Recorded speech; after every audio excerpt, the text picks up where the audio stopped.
not waiting for an audience or any delegations, so we'll start the meeting now. So we can get home and barbecue. Call the meeting to order. Any addition or deletions to the agenda? I'd like None? to add Yeah. something, Ben. Yeah. I just like to have a little chat around the province's release of their affordable housing document. Yeah. We'll make that J7. Okay.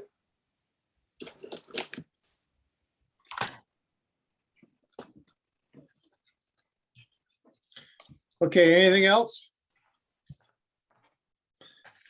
Nothing else, give a motion to approve. So moved. Motion approved. Seconder? Whichever one of us you didn't write down before. Yeah. Okay, minutes of the previous meeting. And everybody had a chance to read those over?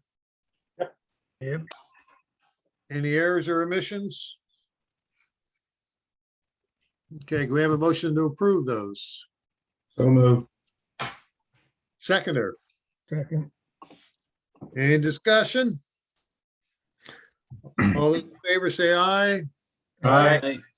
Any nays? None? Good. Okay, unfinished business, hospital parking fees. I think that was me, or, yeah, I was gonna take it. Yeah, just a sec here. I gotta bring everybody back up. I was gonna bring it up at the meeting with NSHA.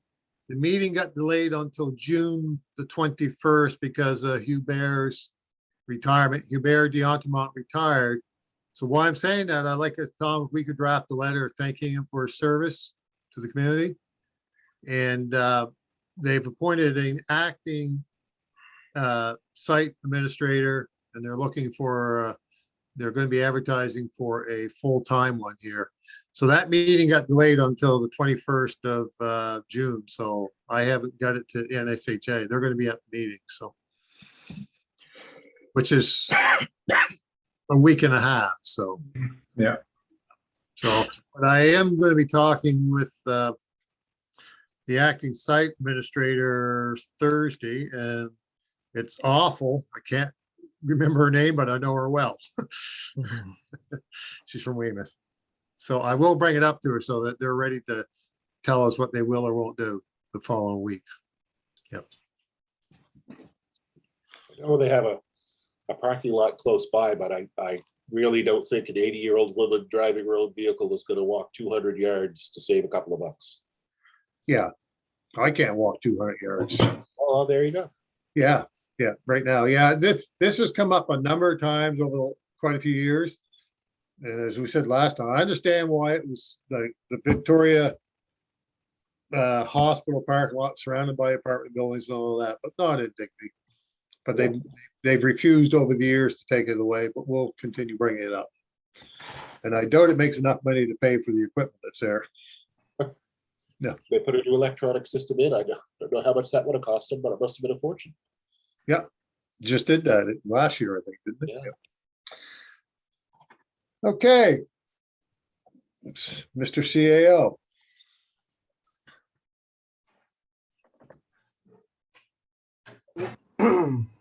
Okay, my report, I have, the first one is the regional fisheries dispute. Yeah, So, we've had Zoom meetings between the representatives of the RCMP, DFO, and correspondence has been sent to the ministers of DFO and public safety to discuss the ongoing tensions between indigenous and non-indigenous fishers and the safety, security, and economic concerns of our municipalities and everyone involved. The mayors and wardens of the 11 municipalities in the Tri-Counties are seeking confirmation that the financial and personnel resources and a cost-sharing arrangement are in place to ensure there's no delay in the proactive and reactive response from authorities if necessary. So this will be an ever-evolving file until there is a settlement reached between the nation of Canada and the First Nations. I'll just add to that, Tom and I had discussion. There was going to be a kind of a press release going out on social media, but based on what it has evolved with the First Nations and the residential schools, we just all felt that this was an appropriate time to drill down into details of whether some people were fishing out of season or is it moderate living, et cetera. We just thought that we'd delay it, and I see First Nations delayed the fisheries too, so kind of nice, yeah. That's all I got, Tom.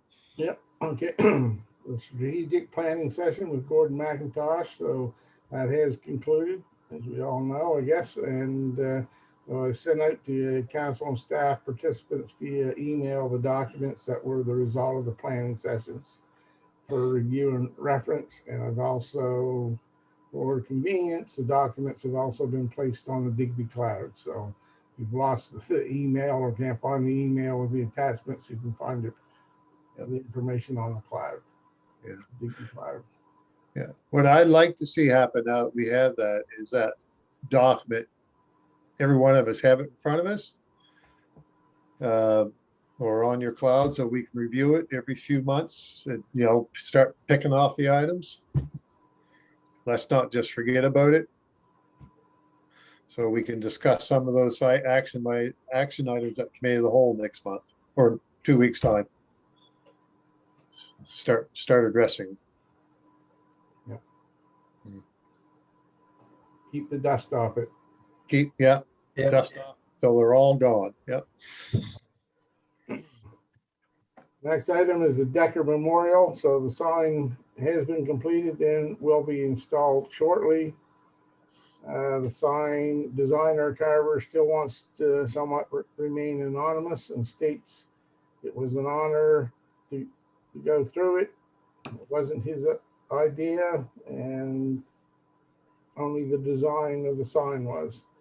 And thanking council for giving him the opportunity to do it for them. So the slab of wood that was donated by Freddie Ross, so I'm recommending that maybe council extend its appreciation to the designer carver and to Mr. Ross for the contribution to the Deckers Memorial. Yeah. Sounds good. You can draft something, Tom, or a certificate, or maybe COVID just messes things up, but Yeah, well, I was just thinking about something in writing, like a letter of appreciation or things like that. So that's Okay. what it was. Just sort of a formal acknowledgement of the contribution. That's all. Okay. Well, doesn't have to be fancy. I just thought that, you know, a nice thank you letter or appreciation letter would be suffice. So if everybody agreed to that. Yeah. that drafted, if council's in agreement with that. Yep. I see lots of noddings of heads, so. The next item is COVID-19. So the town hall remains closed to the public, which was effective April 28, 2021. Town hall staff continues to report to work at the town hall each day, Monday to Friday, 8:30 to 4:30. And it has been business as usual, with the exception of the general public not having personal access. Services continue to be delivered, and we do our best to accommodate anyone when it comes to bill paying, etc. The important thing is the safety of staff and those we serve. I did a poll with some of my counterparts within the Tri-County region on their reopening plans. And some plan to reopen June the 14th, while others are waiting until indoor gathering limits permit or when Dr. Strang stops saying work from home if you can. So I must say, though, that I am more than a little disappointed in the lack of guidance and leadership from our Department of Municipal Affairs, especially on this third wave. We had absolutely no direction or guidance as to opening or when we should open or when we should stay closed. Nothing whatsoever. So basically, in addition to that, I've looked at the phase approach, and it appears that the gathering limits in phase two will, I think, will be allowed to be 10, I think, at that point. So basically, there's five people within the town hall staff wise. So that means we could open after the second phase and put a limit of five people in the building at any one time, other than staff. So we could serve the. So basically, I think if that's the case, if it's on target for, I think, the 16th or 17th of June to go into phase two, we could be looking at maybe the 21st opening to the public, but it's all up in the air depending on when we hit phase two. I may be wrong, but I thought they did make a change here just in the last week regards the limit, because someone said, and I thought I heard him say up to 10 now. It wasn't phase two, but I may be wrong, but Yeah, well, I haven't, I mean, all I'm going by is what the official documents that you can find Yeah. online, right? And, Mhm. so 10 people isn't a lot. Kind of looks like as far as municipal meetings, like council meetings in person, and Mhm. that it could be, it's going to be in phase three, maybe phase four before we can actually do that because of the amount of people that we have to have in attendance at a meeting. So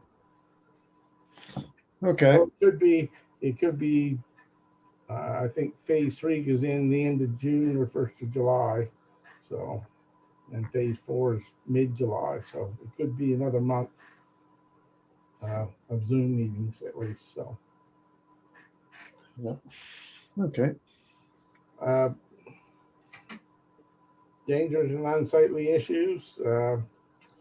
So we've been having dangerous or unsightly issues reported to us almost daily.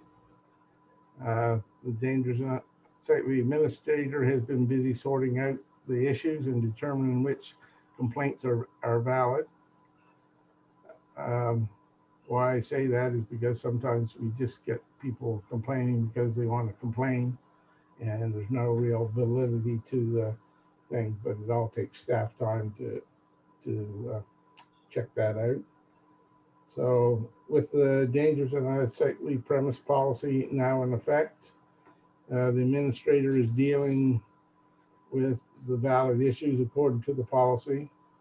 Unfortunately, the timeline and process makes it appear that nothing is being done. However, it's quite the contrary. Orders have been issued on May 26 for 3 properties located at 12 Carlton Street, 3 Maiden Lane, and 2 Prince William Street, with the completion of work date of June the 9th. On June 2nd, 2 properties were issued orders at 13 Mountain, 140 First Avenue, with the completion of work date of June 16th. So if the work has not been completed as per the order, the town will go in and will do the work required, and the cost will be invoiced to the owner. Should the owner not pay the invoice, the outstanding invoice will become a lien on the property. So therefore, if they don't pay and the arrears go into as per our tax policy, we can take them, put the property up for sale under tax sale, because it's the same type of lien. It is a first lien. Yeah, I see one that was partially cleaned up, but not completely yet. So I've been watching. I knew it was a matter of days before we got to the point where we could do it. So Yeah. If you guys, those addresses, if you go around, you'll see the posting right on the front building. Yeah. I've had a few people ask me, what's that all about? And I said, I just say, we're just simply tired of the garbage. What about the Mount Street property? Coincidentally, sorry, Paul, What about the Mount Street property the mounts, that we all got the letter for? that's one that's got the one order on it. Okay. It was done on the 2nd of June. I think that's the 13 Mount Street. Yeah, that's 13. I was 12. Okay. Yeah. Good. So basically what we were, basically, I've had almost daily discussions with Bruce on these issues, and he's been updating me on what's been going on as best he can, and we're just basically, I told him that we're pulling out all the stops. And every one of these 5 orders are the same property owner, by the way.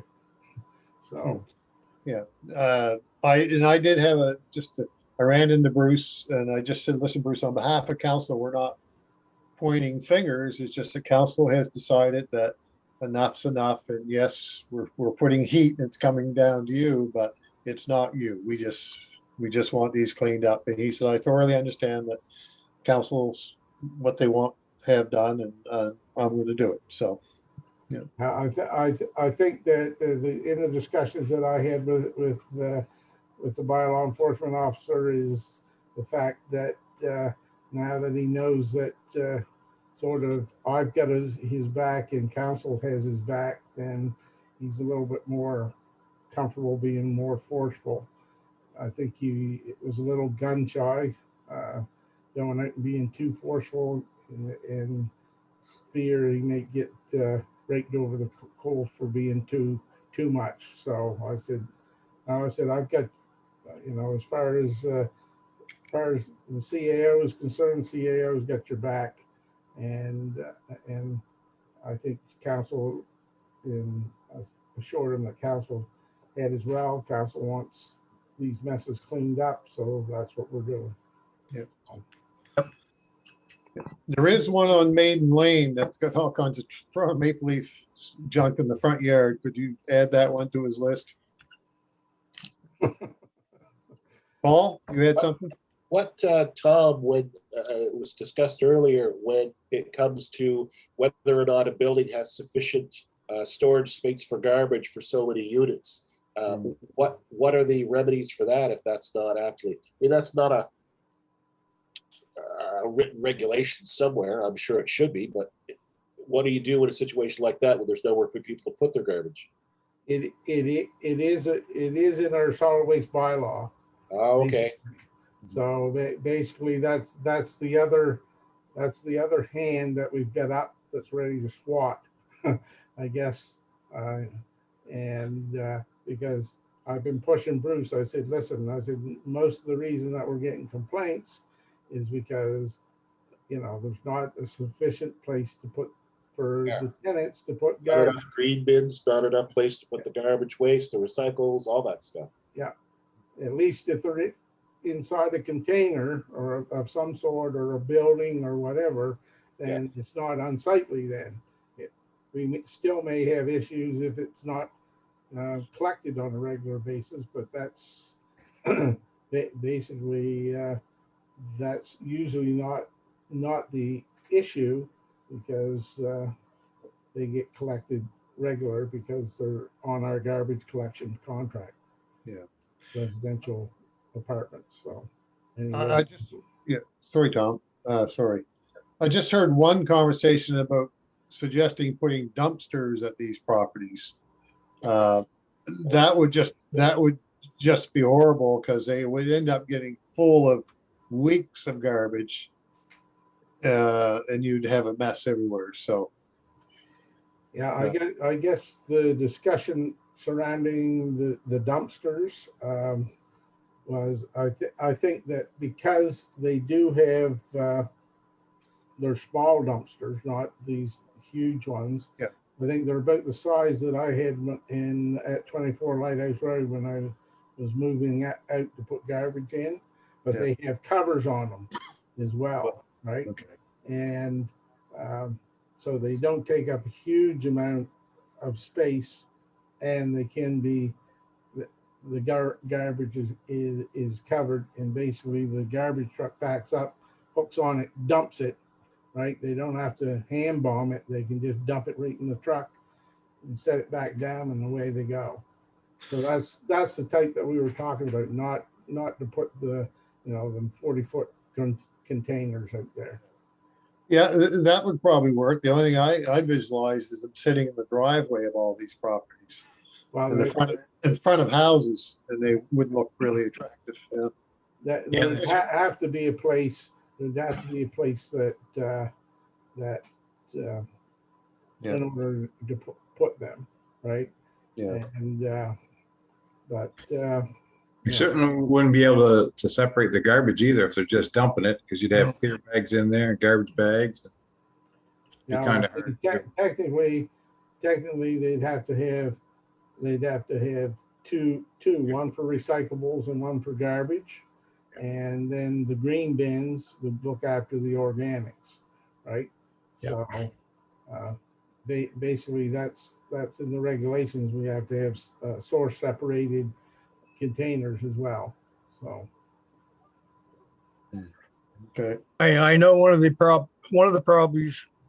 properties he has started cleaning up, but there's also the other problem that now we have a rat problem in the area. So, and that's the trouble with not being cleaned up for a long time. So, yeah, unfortunately, the rats go hand in hand with with the garbage. messes and stuff, because they build nests and they multiply, and because there's a food source. So if you eliminate the food source and the place for them to nest, then that's the unfortunate thing. And I guess basically that would be another thing. If they're our rats, they would be the property owner would be responsible for having them exterminated. Okay. Okay, Tom, anything else? So the next one is that they have on my report is the dog bylaw amendments. So basically, I reviewed the dog bylaw and researched dog bylaws of other municipal units. So the intent was to amend the current bylaw to reflect the change in the cost of dog license fees, as discussed and directed by the Committee of the Whole. During my research, I discovered that most units did not use breed-specific terminology that indicated any of those breeds were automatically fierce and dangerous. Instead, they defined that any dog would be fierce and dangerous if they inflicted bites or attacks on a human being or domestic animal, either on public or private property, and when unmuzzled or unleashed or unattended by his owner, and approaches any person in a fierce or vicious manner, and anybody that owns or harbors in whole or in part for the purpose of dog fighting or a trained dog fighting dog for dog fighting. So basically, dog bylaws that included breed specifics in them have been subject to controversy and court challenges. And for these reasons, I've drafted a replacement dog bylaw to omit the reference to breed specific within it, and to impose a one-time fee for dog registration. The draft bylaw has been sent to legal counsel. I have received it back since I wrote this report, and there's a few minor typos and things that he corrected, but it stayed pretty intact. And so my intent is to table it at the June Committee of the Whole for council review, discussion, and input. So I also intend that most likely be sending it out probably this week in an email, attached to an email, so that council will have plenty of time to sort of at your leisure look over it before the committee of the whole meeting, and you make notes and that. So anyway, because it's quite a document, and you know, it is something that you know, we need council's input, because basically, you know, when you're talking about people's pets, people get very defensive, and so, and I know that even though we didn't get taken to court, we were taught, our bylaw was talked about by being breed specific on social media and things like that, and so anyway, hopefully it'll be a better bylaw. That, so Mhm. any dog from a Chihuahua to a Doberman can be classed as fierce and dangerous if they attack people and bite. So It's the smaller breeds, if you check with Health Canada, it's the smaller breeds that do the most biting, yeah, but it's the bigger breeds that do the most damage, so. Yeah. Yeah, So just a question, probably about 15 years ago, I think we made motions and policy or something on that bylaw with regards to those type of breeds. So does that just all go by the wayside now, or? 'Cause I know when, oh, what's the guy's name? Bidido, Bob Bidido was on. I know we talked about pit bulls and some of the other dogs, and we did ban a couple breeds in town at that time. it was after that, Mike, because I was on council that first year when it came up, Bob was gone. Mhm. But since then, when Tom mentioned he was looking at this, I did a lot of Googling and across the country, and a lot of the bylaws have gone from breed specific to breed, and no breeds. And I did come across an article in CBC just a couple years ago. It was Lunenburg or Liverpool that there was quite a controversy around breed specific bylaw. They refused to change it, and then they did change it to just dog attacks in general, etc. Yeah. I know there was a big rush on way back then to start muzzling and breeding or banning certain dogs, but Yeah, we used to have a lot of them in town. I don't think we do have many anymore. yeah. Yeah. Well, you're gonna have it in your hand, so read it, go through it. Yeah. and uh, the original one, you can find the original one also in the bylaws on the cloud, or you can find it on our website under bylaws. Yeah. Just click on that if you want to look at what our current one says, and what other. Anyway, like I said, I put it together, and it's going to be for discussion and input, and so.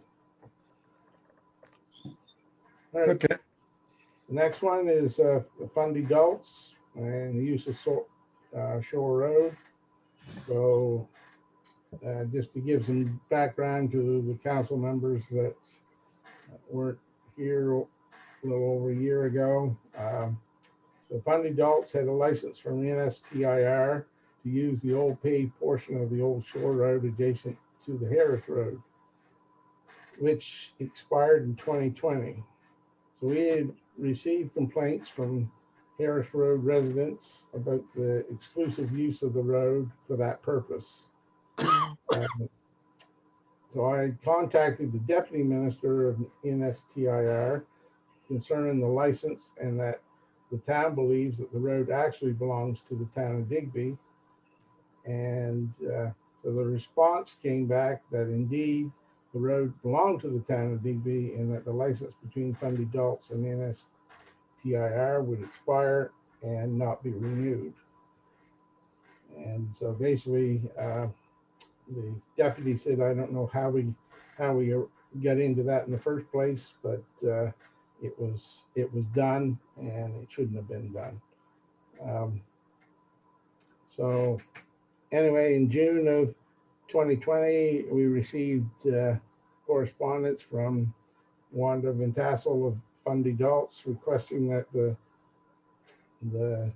town of Digby continue to let them use the property for their business purposes. The letter was discussed at the June 15th, 2020 committee of the whole meeting, which the minutes reflected the following: that the correspondence was received from Fundy Adults concerning the lease agreement with the province and Fundy Adults. This lease agreement is due to expire this month. The road is in the town of Digby, and we should have the decision on this matter, not the province. This is the time that council should give consideration to the area and what they should like to see happen there, and forward any ideas or thoughts to the CAO. But basically, time has gone by, and so I have received concerns expressed by the resident of the immediate area on June 2nd of 2021 concerning the usage of the Old Shore Road for the purpose of drying adults. So basically now I'd just like to get some direction from council on where to go with this file. So Couple of questions, Tom. Was there actually any money that exchanged hands where they had a lease with the other group? And what are the concerns of the residents? Are they leaving a mess behind, or is there a smell, or what's the issue? I think that I did add to the cloud, and I added it late this afternoon when I realized that I didn't add it as part of my report. But there is the complaint that I got, and it should be under G1A, I think it is on the cloud under the reports. And so basically that lets people know what basically her concerns is, I guess she figures it's unhealthy. There is smell, odor, and the other thing is that it basically, people can't use, the residents can't use it, and it's being used for drying adults. Yeah, the part about being unhealthy, I guess I only have a couple comments. So welcome to the Maritimes. That's how you dry adults. I'm sure they picked through it, but that's a CFI issue. That's not ours. That's Canadian Food Inspection. If they improve that process, they approve that process. I have seen them sweeping it off and cleaning the area up, so there's no cigarette butts. There's no, whether or not there's dogs doing their business where they maybe so, I don't know. Yeah, exactly. And the other 4 residents up there, this has come up a number of times, and they've never complained about the smell, but I guess that's probably because they're from the Maritimes. They know what Dulce smells like. In the past, they just said, well, I can't drive down through there sometimes, or I can't play row hockey there, which they were playing row hockey there over the weekend. But I think her concerns about unhealthy, then she should investigate that further.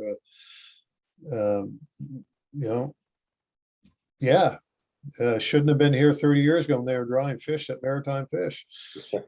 Exactly. Yeah. I don't know. I had issues with it quite a while ago and it was just because of ownership. When complaints come in, and she said, well, this is provincial road. So that's when Tom investigated it. Said, no, it's not a provincial road. It's a town road.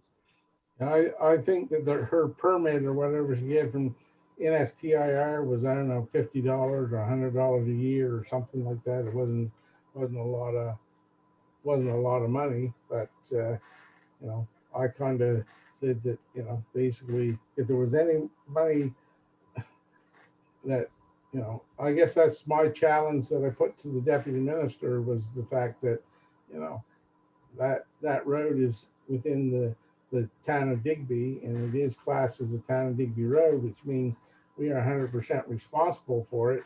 Yet TIR is leasing it out, and we should at least have got the get the revenue from it, if nothing else. Because one thing for sure, if that needs repairs, which there's no real traffic on it, but that's, having said that, we still would need to repair anything that needs to be repaired, right? That's my only other question. I mean, is there an issue of liability? I mean, it still is technically a street. They're blocking the street. Yeah. I mean, it's been, like I said, it's been that way. Yeah, they've been doing it for years. Yeah. Yeah. The fact that she's drying adults on is keeping the road in good shape. It hasn't grown over. They sweep it clean before they put it out. They sweep it clean after they're done. And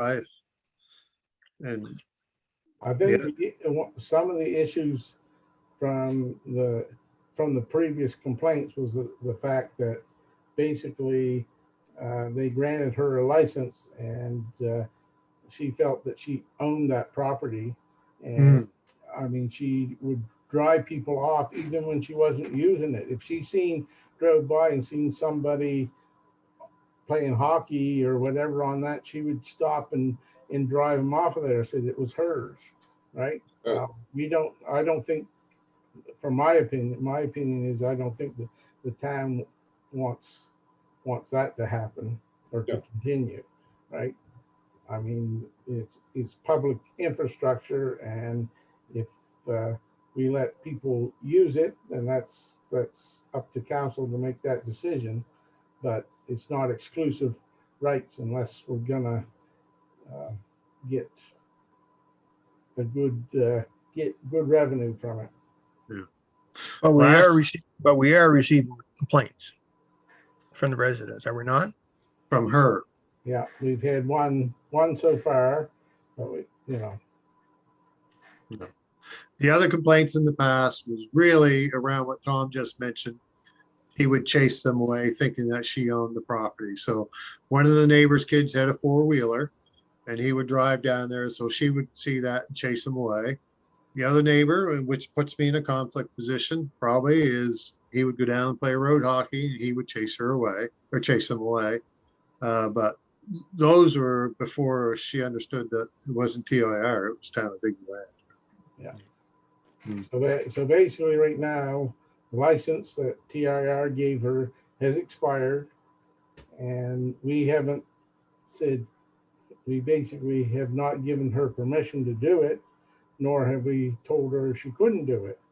So basically, I guess she's Doing it. she's going ahead and using it, and so I guess I wouldn't recommend that we give her a license to use it. I think that if she uses it occasionally, well then, but it's for everybody to use. Can we Yeah, move it to committee to have a discussion about it then, and then gather some information in the interim on, potential use or not use of it? List some conditions, come up with some conditions and just tell her that council will discuss it, committee of the whole. and In come up with- review. the review. But as far as you're concerned about smell, well, I don't, it's most of us or all of us who go out there, well, I'm out there all the time. I don't smell it, but that's because it's Daltz and we're kind of used to it. And as far as whether she thinks it's unhealthy or not, well, there's two choices there. One is don't eat it. But that's a CFI, Ag and Food Inspection. And now obviously they grant her permission or she gets a license, she sells her product. Yeah, so she should be directed in that direction if she's that concerned about public health.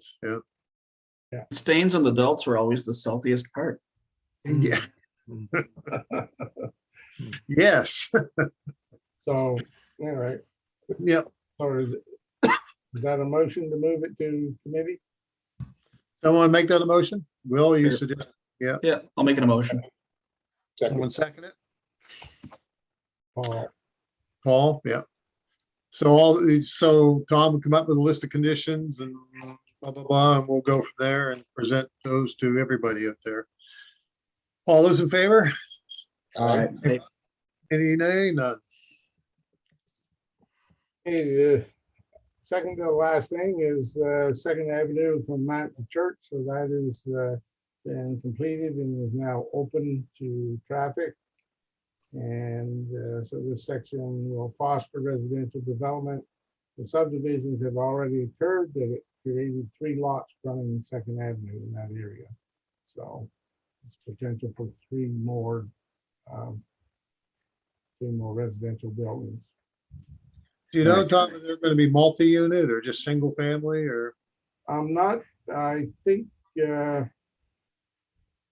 one is gonna be another single family dwelling, but I'm not sure what the one that owns the other 3 lots, other 2 lots, I guess it is.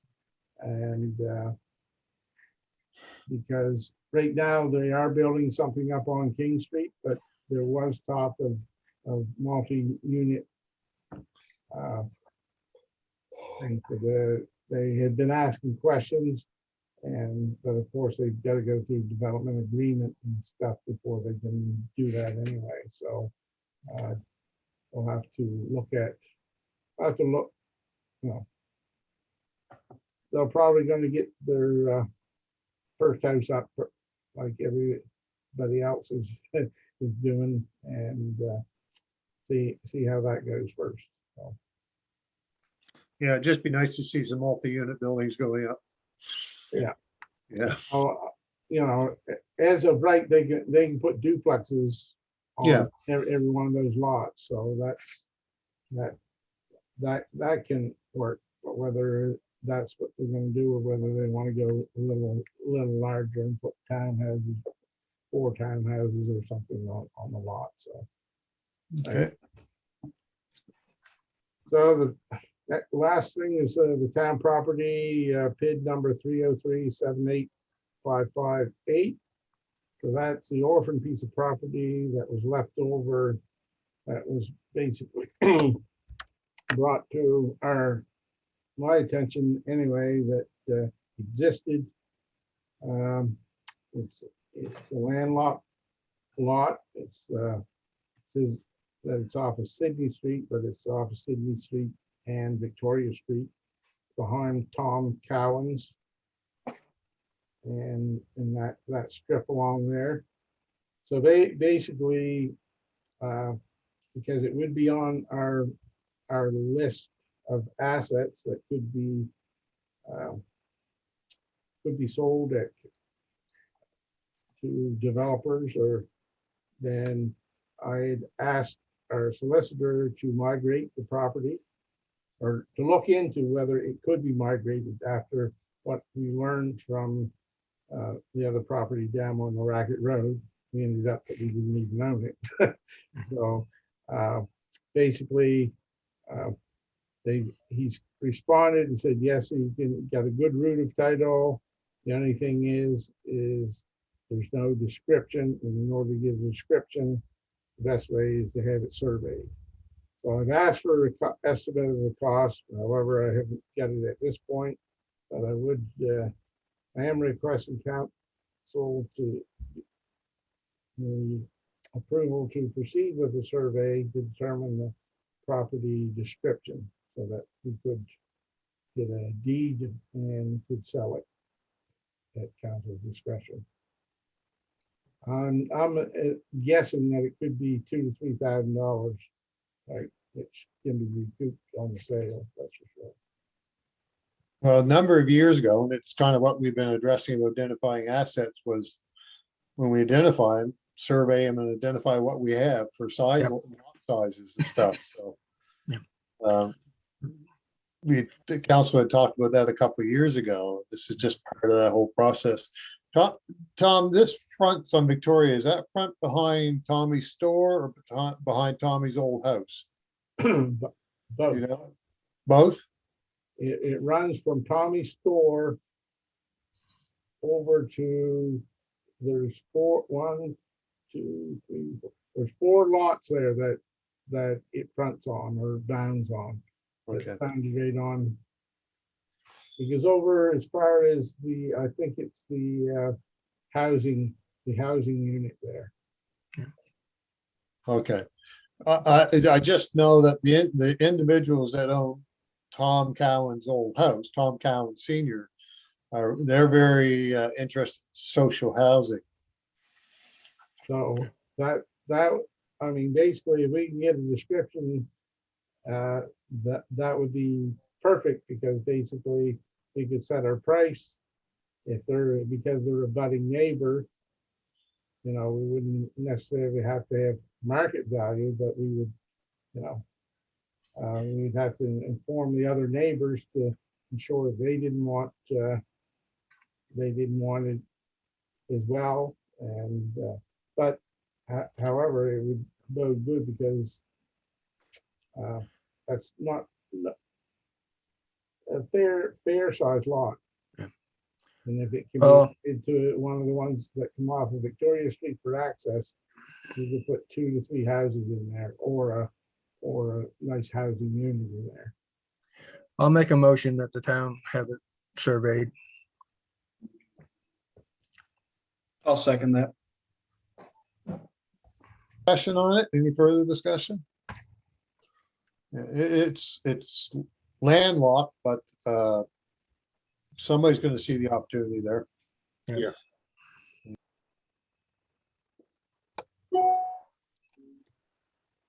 All those in favor? Aye. Any nays?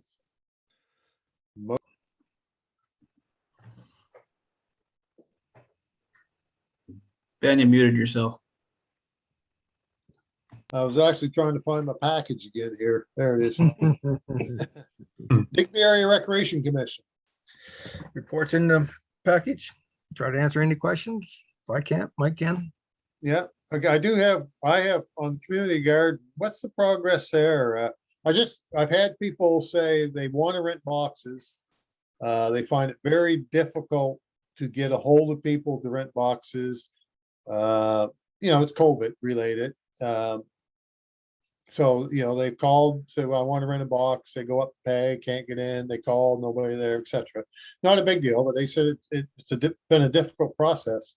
And they were also wondering about, they know there's a grant there for water, fencing and buildings. What's going on with that stuff? A lot of it is, can't get the material. So there's a backlog in getting some done. Yeah, The other thing too is, correct me if I'm wrong, Peter, but I believe they're all sold out about, except for a couple of boxes anyway, weren't they, a couple months They- ago? Yeah, they were. Yeah. okay, well, this individual finally got 3 yesterday or Friday, so they weren't all. I think they were sold out before they got the grant, got new ones. I think right now there's still quite a few out, because I just got one with Susan in there. Did so you? Okay. Yeah. There were, I was on it then. well, the original ones there were 40, I believe there were 40 boxes originally. And, so, Oh, it's wonderful. It's wonderful. They just had questions about the fencing. yeah, yeah. Gotta get water connected up there too. Yeah, water's important. Yeah. Was there, I'd just like to ask a question. Was there any discussion during this recent lockdown of laying any staff off up there at the rec center? No, there wasn't any, we're gonna paint the pool and everything this year because we didn't get it done last year. And with the fields and stuff, there's still plenty of work for the staff. There's not many staff up there anyway, really. So we're hoping to get the pool open there. So see what happens with COVID, but it definitely has to be maintained this summer because it wasn't last year. Yeah. I know there's a couple questions as well from council about a splash pad. So the splash pad, again, Peter, give me some figures here, is well over 100,000, because with the splash pad, you also have to have washrooms and change rooms with those as well. So it's quite a costly adventure, but Sharon was going to contact someone Well, she was gonna put out proposals to see if there was a community group that wanted to get together to raise the money to have a splash pad. Yeah. The last time that we, Was in excess of $192,000. it was the last time that we looked at it, it was nothing, something that the town was not, or Dark was not interested in doing it themselves. Yeah. So, And I And believe if- Wolfville came at about 300,000 for theirs. It was a nuts, Yeah. crazy. Yeah, and the ongoing operating costs. Yeah. yes, You know, Yeah. Your flowing water, every time they push up, yeah, chlorine, yeah. Yeah, it'd be wonderful. I'd love to see one. And like Mike and Peter just said a few years ago, when we looked at it, it was $250,000. Yeah. Get a good group of individuals together and good things can happen. that's right. gonna be the next proposal or next step, and if it doesn't happen, that doesn't happen, so. Any other questions for Peter or Mike? Committee of the whole report. Got some stuff in there. I'm just gonna bring it up. So we got some motions that need to be made tonight. See if they pass. Anybody want to start? I'll do the first one, and I'll propose that we amend the dog bylaw for a fee, registration fee, one time of $25. I'll second it. Any discussion on that? We heard that administrative costs cost us a lot more than that, so this will actually save us the money. All those in favor of that motion, say aye. Aye. Aye. Any nays? None, motion carried. I'll make a motion that a standing letter of offer in support of Clean Annapolis River should grant opportunities arise for the purchase of trees. I'll Second, second that. Paul, Peter, I think Paul beat you. No problem. Yeah. At the same time, I'd like if we could send them a letter thanking them again for coming in town and taking care of the gardens. They did it again this year and they don't charge us. Yeah, so we could send them a letter thanking them for that. Sure. All those in favor of that motion? Aye. Aye. Ayes, none. The capital money we need to spend, I guess. I'll make a motion that we do a capital pre-approval for the ditch filling, crosswalk signs and green space upgrades. In the Second. amounts listed. And I just, instead of ditch filling, can we put storm drainage upgrades? That was much more I was- professional. You know, I called Ed this afternoon and had a discussion. I said, Ed, we're not really filling in ditches, are we? And he said, no, we're putting in culverts, we're covering ditches over and putting culverts out. So I said, that's storm drainage.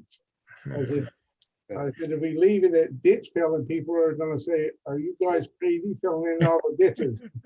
Right?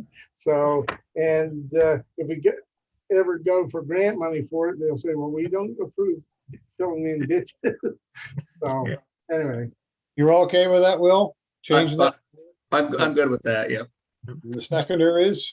Yes. Okay. Any other conversation on it? All those in favor, say aye. Aye. Ayes, none. Now, the town hall expanded hours and the 4-day work week policy. Tom, you wanna? I guess. Yeah, when we proved this, you made some changes in that, did you not, Tom? I guess basically it has somewhat changed from what was submitted to, the end result is the same practically. The only real change is that basically staff has discussed and came up with two options so that we could not have to change council meeting schedules. So we have option A and option B, and the the intent is for, if approved by council, to go with option A for, I guess, 3 months or something like that, and then go use option B, and then determine from a staff point of view which works the best, which for staff, and then we'll have a recommendation at the 9 months, before the end of the 9 months trial, to see whether we want to extend it or make this modified work week permanent, or whether we need more time, or whether we want to discontinue it. So, And I don't know all councils were, but it was gonna cause some personal hardships for going to Tuesday nights. And change in lifestyle and all that stuff. So we didn't, and that was for counselors. That wasn't for staff. So Tom tried to make it work for everybody. the other, I guess the other change as well is that as CAO, I will not be participating in the 4-day work week. And because it basically does, it's hard. The position of the CAO basically is, my hours are vary depending on my workload and schedules, and that's what it says in our work policy, work hours of work policy. And in discussing it with Jeff Sunderland, the CAO for the district of Digby, he says it's not working for him. Being part of it, he wished he wasn't part of it. I guess basically his council made him be part of it. And anyway, he's finding things that certain things comes up on certain days, that even if it's his scheduled day off, he still has to attend or things, or be talking to people and things like that. So for those reasons, I mean, basically, my hours are a little more flexible than the other staff hours. I mean, if I put the hours in that I need to put in, my 35 plus, and if I have a few, but put all my hours in 3 days or 4 days, and I want to take 1 day off, I got that flexibility instead of being scheduled.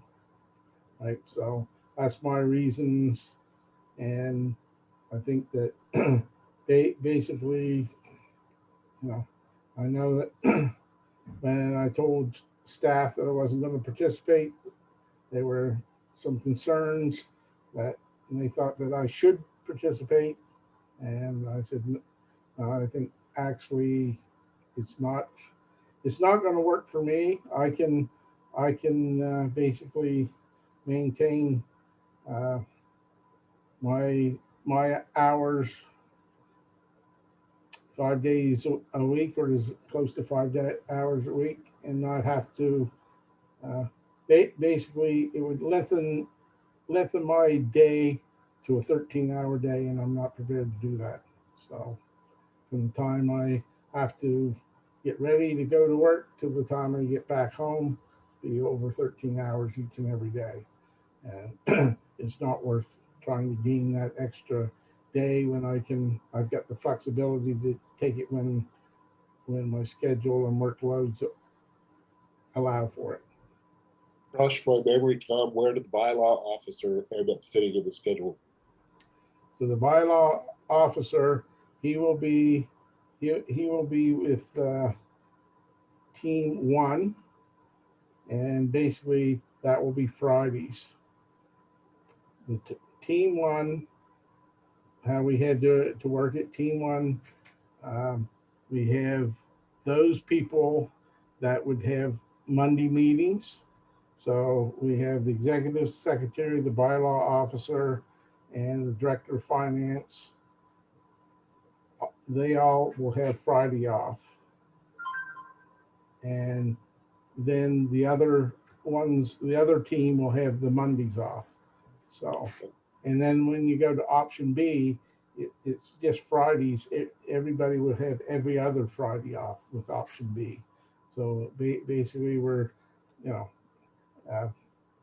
we want to give both options a go and see which works better for staff and then which works better for the operations as well. Is Ed our assistant bylaw officer? Yes, he is. Yeah. So is he and Bruce off at the same time, or there's, He, it is not off every Friday.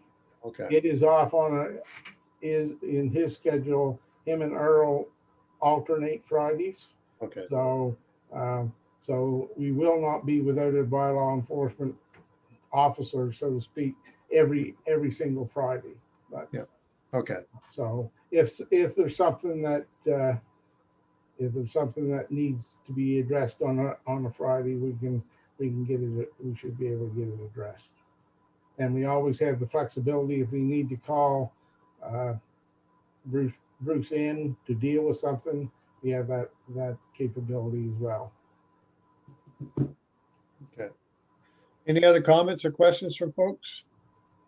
I was gonna say, I had a staff member reach out and just say that they thought this was a fantastic, fantastic thing to try it out, and they're quite excited with the idea of having some 4-day work weeks instead of 5, just to get that longer weekend and get more balance and family time in. Yeah, I'm old school. Do something every day, 7 days a week, but I know that's not the way it works. Well, they're still doing stuff. They're just, Yeah. not in the office. I know. It is not healthy. Yeah. Nope. I've done that schedule before, and it's a killer. What was that, Paul? I've done that schedule before, and it's a killer. But I didn't want to. Hey, you guys want to do it? Go ahead. But if it was me, I would want to do it again. Yeah. Yeah. Okay, any other comments? No, I'll make a motion, the town hall expand hours and 4-day work week policy. Can we second to that? I'll second that. Any more discussion on it? Well, hearing none, then all those in favor of that motion signify by saying aye. I, I Any nays? None. So am I assuming then that by approving the policy, then you're approving the pilot project? Yeah, the pilot project, I guess we should include Yeah. that in our motion, yeah. Yeah. You're okay with that, Mike, including that? Yeah. No. Make sure it's in there. Yeah. And whoever seconded. yep, good. Hey, adopt the flower box. I see them starting to do work on those today. Anybody want to make that a motion that we just give the people an opportunity to be engaged? It may work, it may not, but Yeah. Absolutely. I'll make that motion. seconder, Second that. Mike? Give it to Mike. Yeah, give it. Spread it around. Yeah. Any comments on it? Yes. None? Okay, all those in favor? Aye. I Any nays? None. So now we're going to a 4-day work week and to talk about salaries. Tom, anything to add to that? We discussed it at length last meeting, but No, there is no changes to what was proposed and from both, and the position that was affected by a change in their salary classification, I'll call it, has been, I had a discussion with them and they are fine. They're fine. Once they understood what was going on. So Okay. basically, the one that will be red circled until the salary scales catch up to him, then basically, well, he was good with it. So Okay. Well, then someone want to make that a motion? Oh, can I chime in first? Just around the aspect where we removed Lunenburg from the comparables that we're using.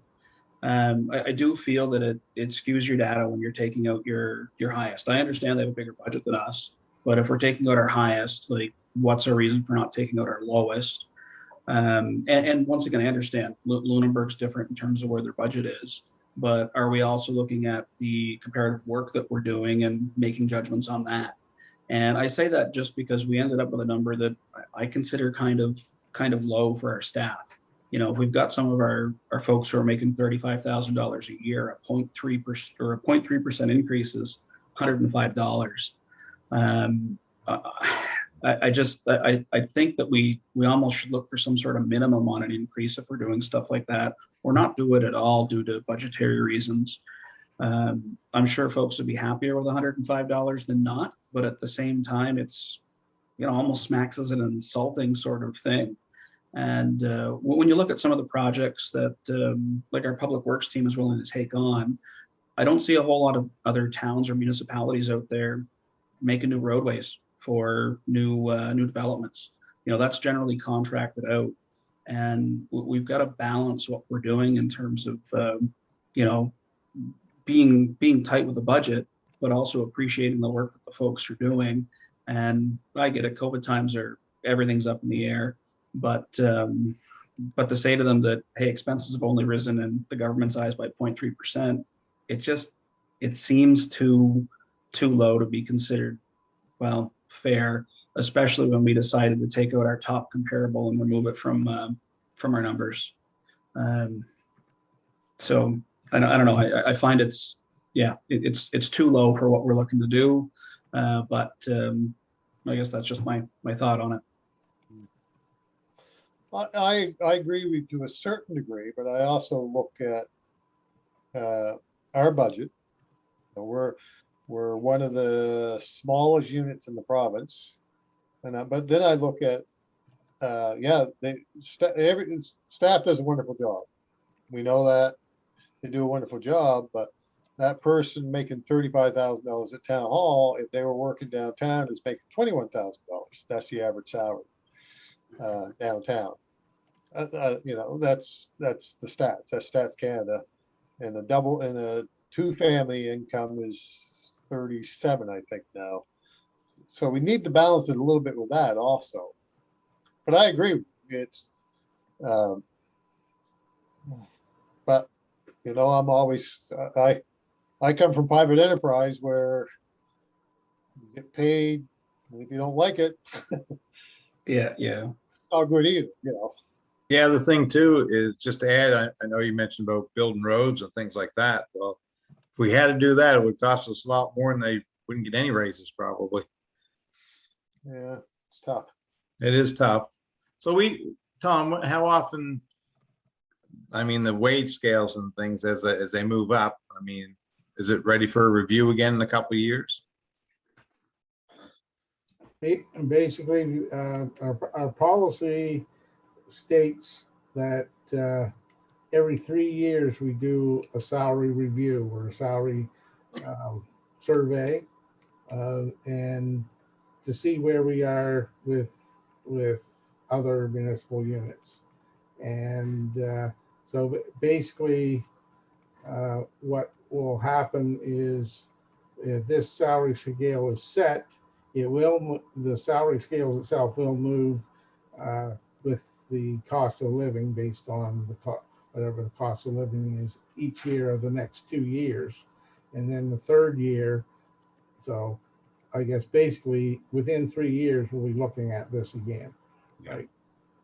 And that's basically so that you don't go for 5 or 10 years and not know where we sit, whether we're paying way higher than, you know, municipal units for the same jobs, or because basically they're our biggest competitor, our neighboring municipalities, right?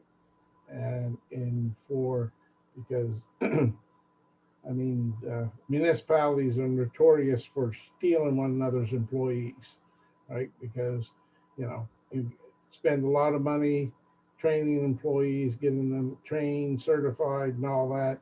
And then, you know, because another municipal unit needs a certain person, they'll come and offer them more money than they're getting here. We just want to make sure that we're on the same keel. And I mean, we're using the average.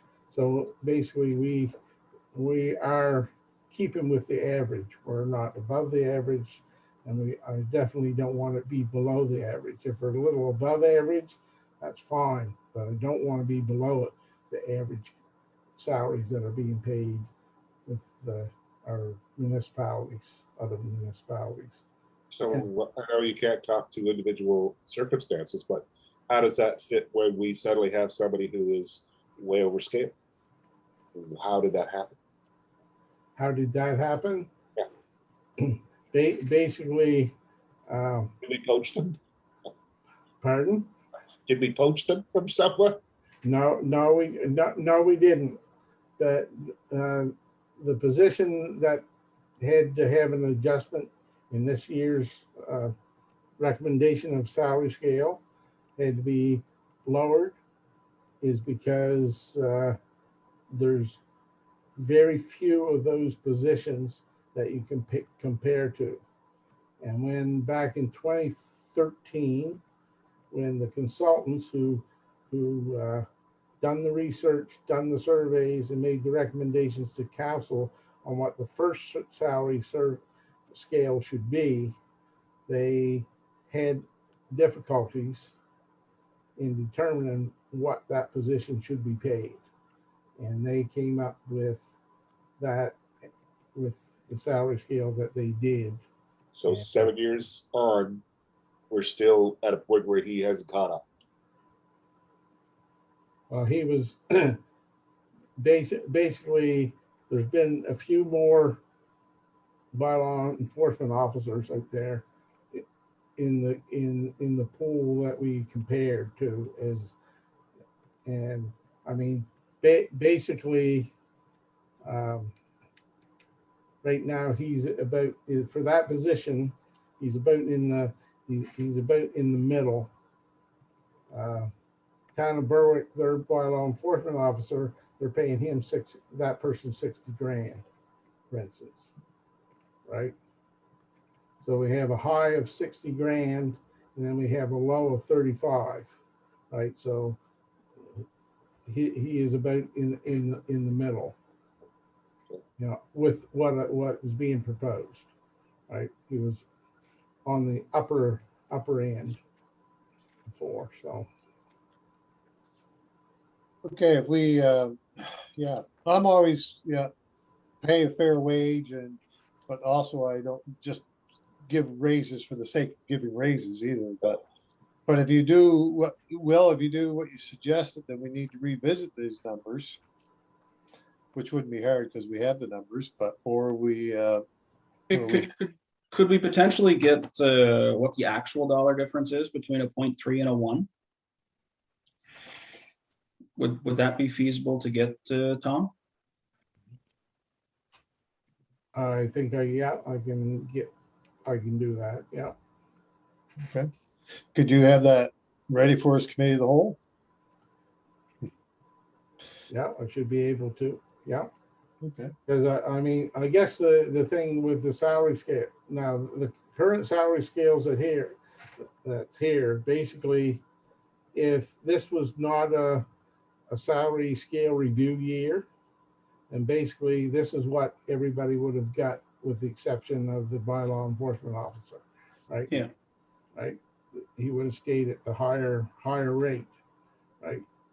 But the thing is, we've got, the other thing is that we've got the budget crunch, trying to get budget numbers in. So we got to have something to go on. And that's what we base our wages on, is based on these salary scales and where each individual person fits in that salary scale, right? So, Well, the timing isn't quite right for the budget yet, so I think we got some time to work those new numbers in just to see. They haven't ready for committee of the whole, so. Yeah. What's your thoughts, everybody else? Yeah.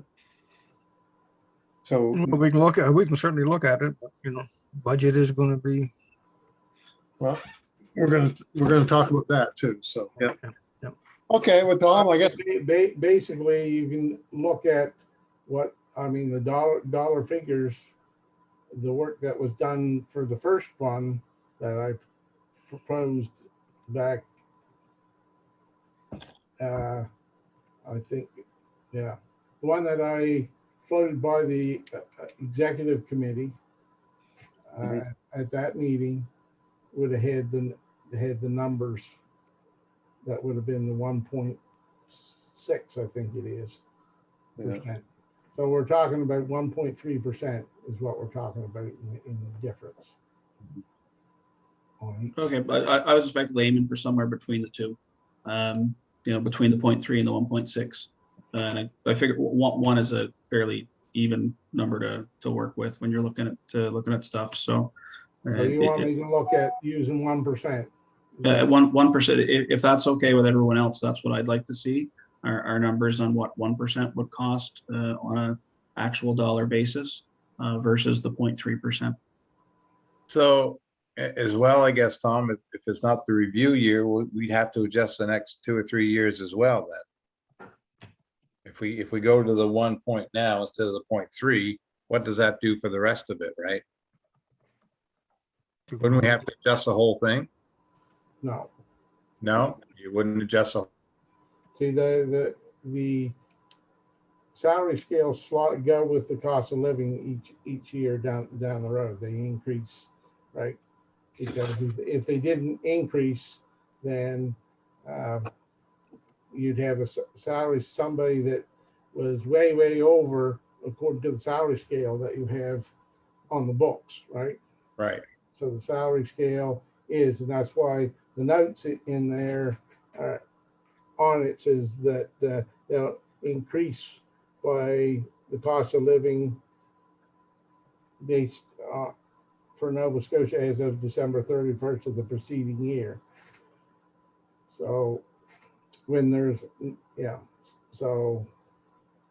well, if you get us those numbers, and in 2 weeks, we can Take a look, yeah.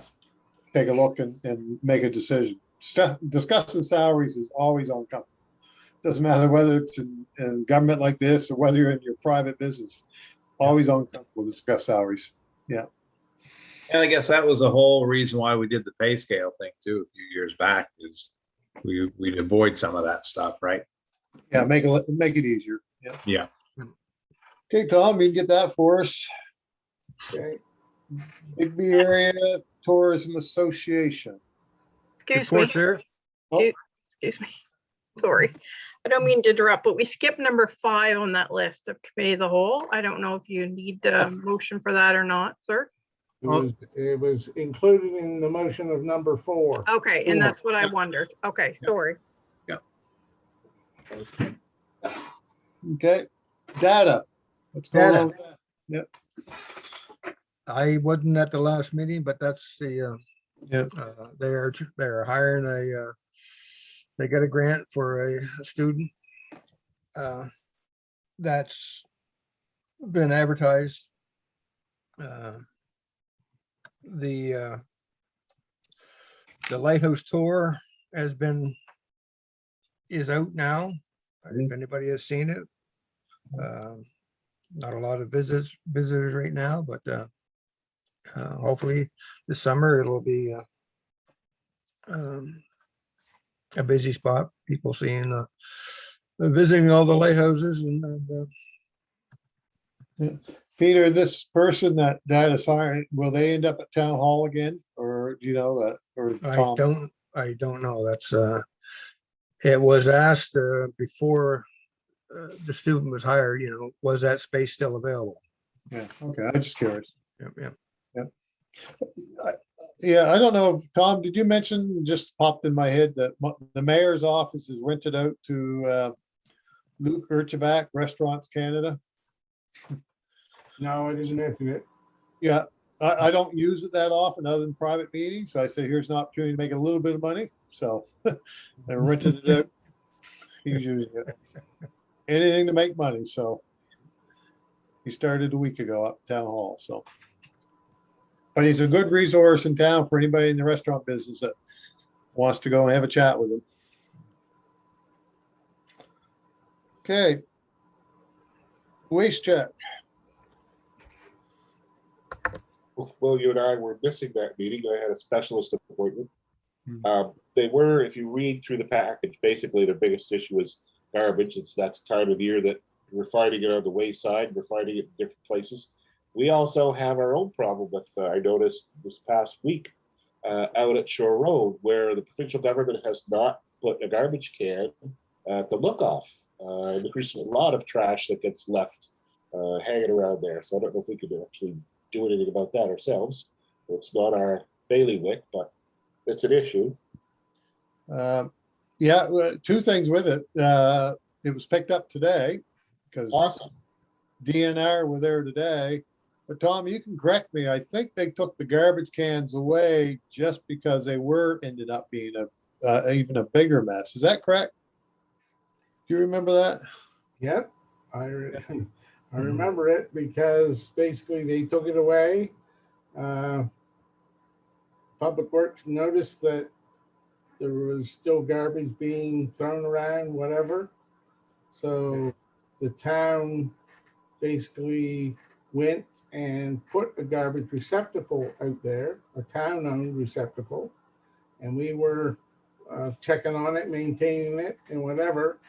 And basically, I get a phone call from DNR saying, asking me what I thought I was doing, that they took them out because they didn't want garbage hanging around there, and said, get your garbage cans off of there. And so we removed them. And so basically, that's why there's no garbage receptacles there. There would have been, because we were gonna put them out there just like our other public receptacles, and as part of the routine, they'd be checked on a daily basis. So basically, we said, if DNR wants the garbage all over their park, then so be it.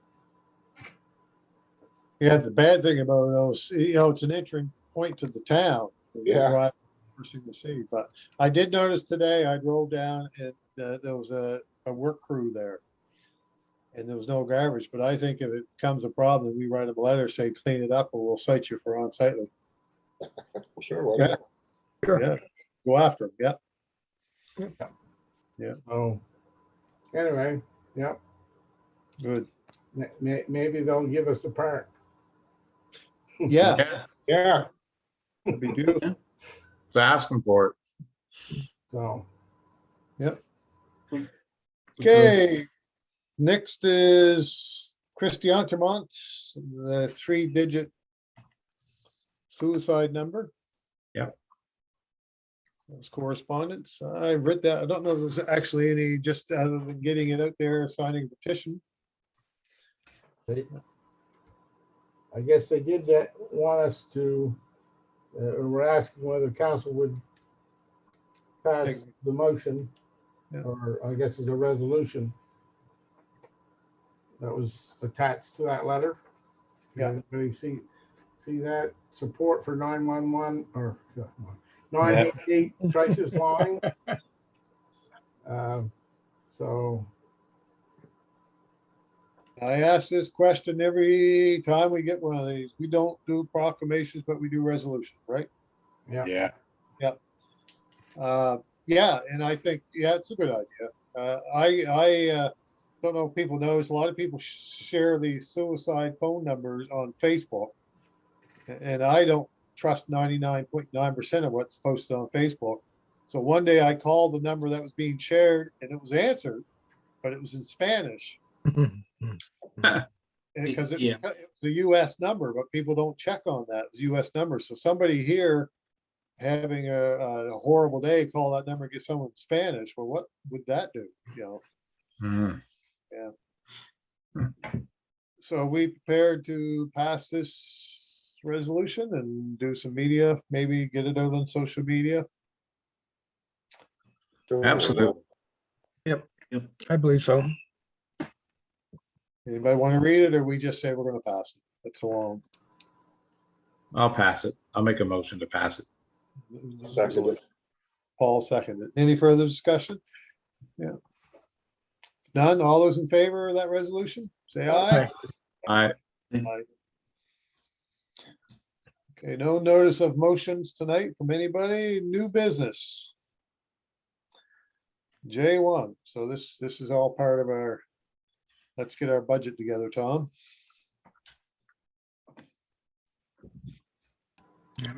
Yeah. that's a motion to approve half of it, correct? So basically, all that is given authority to be able to spend up to 50% of last year's budget until a new budget is approved. Yeah. So basically, we're into getting into the first, almost to the end of the first quarter. Yeah. And we've got no approved budget, but expenses still go on, right? So Why is the budget process so far behind? we'd have to go in camera to discuss that. Okay. Suffice to say, I had a conversation about that on behalf of council last Thursday or Friday with the CEO and express that we should have a budget very soon. Okay, yeah. All right, having said that, I'll make a motion to We can pay our staff. approve the 50% budget until. I'll budget. second. I'll second that. Approving some of this is not unusual because a lot of councils don't get their budget done till May, June or whatever, and you still have to spend money. If we don't have the approval to do it, we have to stop paying staff too. So Yeah. That just doesn't go over well, but I did. Leslie would work for free, wouldn't you, Leslie? Yeah, We'll try that next year. but I did meet with the CEO and say, look, council is going to be anxious to have a budget and we need a budget so we can start working through that process. And he said he's going to address that. So. Yes, and I'm working, and so yes, we are working towards that. We've also I've had meetings subsequent to my meeting with the mayor with our auditing firm about our year-end audit as well. So basically, that is going to be we usually try to have the audit done so that it can be accepted or by council or approved by council on the first at the council meeting of September. And looks like we're going to have to bump that to the committee of the whole of September. And so that we still meet our targets for, but basically it's coming a little bit from the auditing firm as much as it's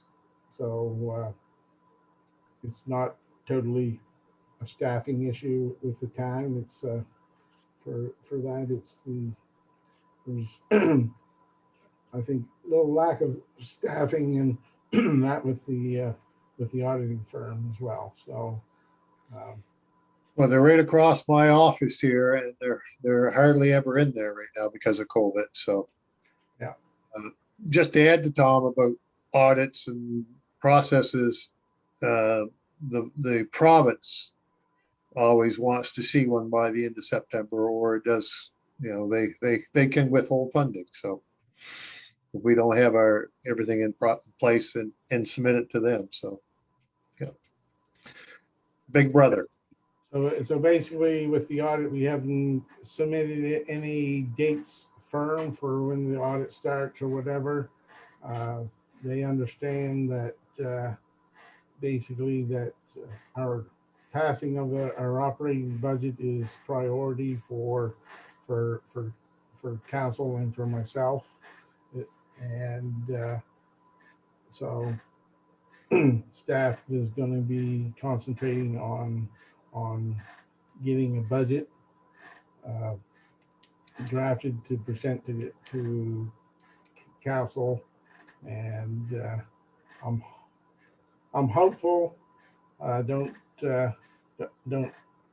hold me to it and hang me from the nearest tree if it doesn't happen. But I'm hoping that we will have something the council to pass in July, on the July council meeting.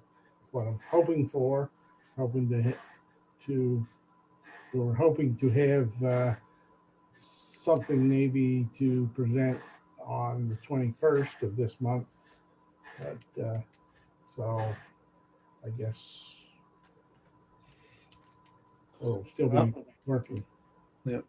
When it comes to money, Tom, a squeaky wheel gets grease, so maybe you should grease that chair of yours there too. Hey, you think I'm doing that just to aggravate Leslie? Okay, anyway, council's anxiously looking for the numbers, so.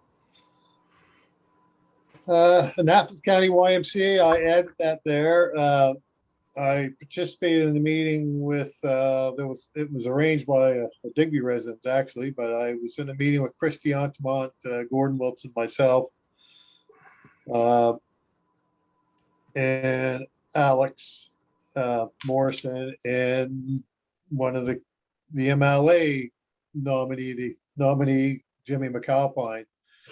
Just this person in Digby was concerned about the effect of the closure of that facility on the community as a whole. So I had a telephone conversation with Alex Morrison. He's the counselor for Cornwallis District, and he didn't add anything new other than they did go for expressions of interest on somebody acquiring that building.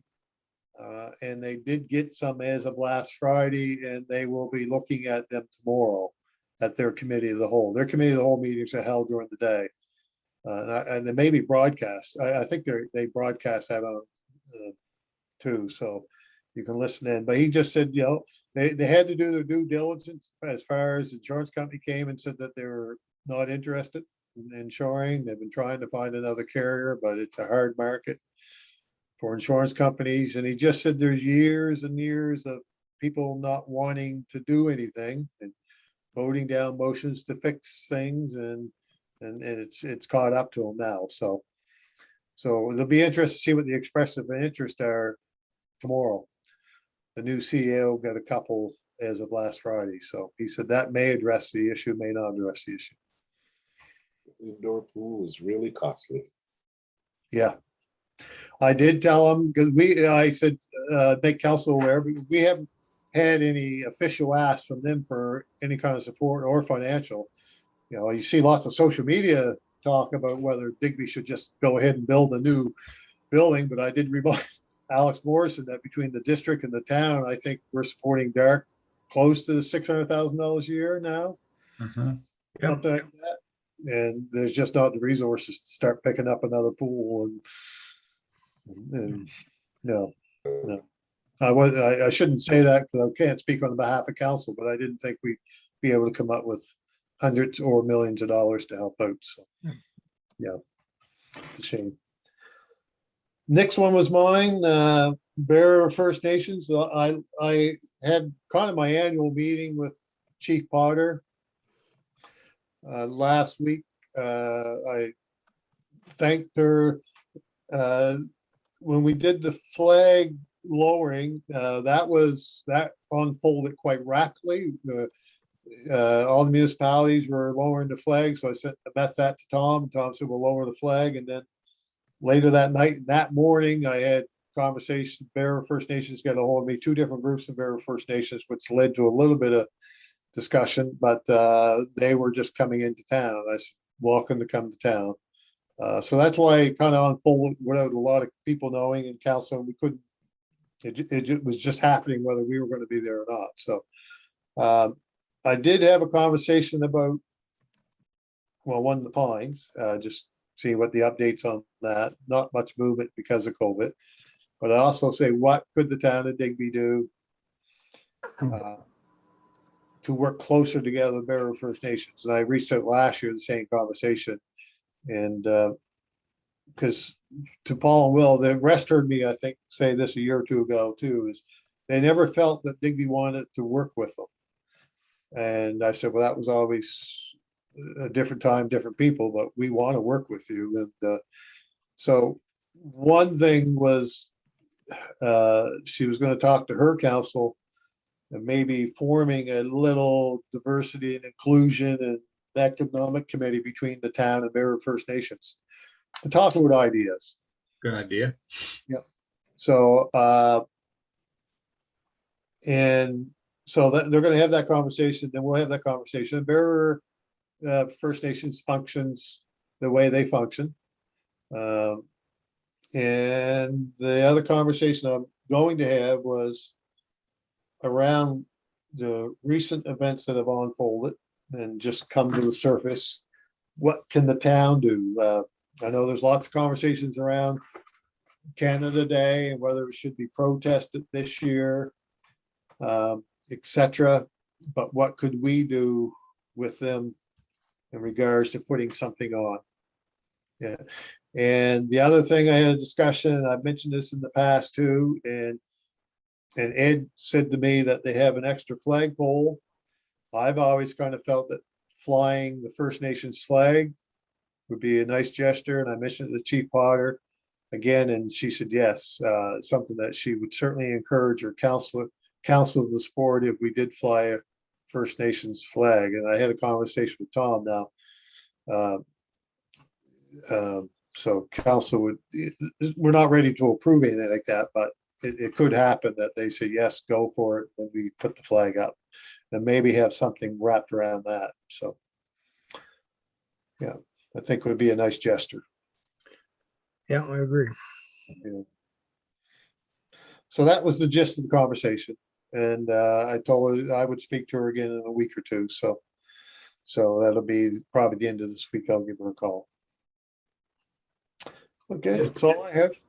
Just on the flag issue, basically, the flag is not anything that you can buy off of the shelf from any of the flag companies. They have to be basically ordered, special ordered. So we made arrangements to order a flag through Bear River, and so that we'll have it.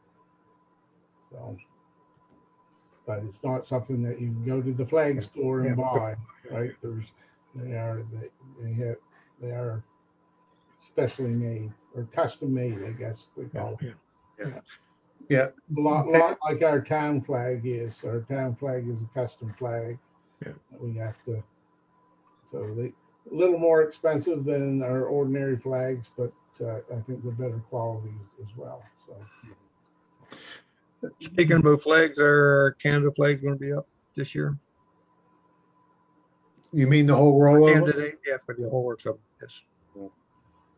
Yeah, because basically we will, I don't know when the days are up that we got to put our flags back. We'll be putting our flags back up. If those that did notice, and you may not have noticed, that all the provincial flags, when we did put them up, we put them, they are deemed to be half-mast right now. Because we don't have lanyards, we just have things, so we just dropped them the width of a flag, and So they're not full mast. So they will be going back up full mast. So we may, when we have to change them, we may swap them out at that time for the Canada flag. So I'll have to talk with Ed and just fly them through till after Canada Day. Yeah.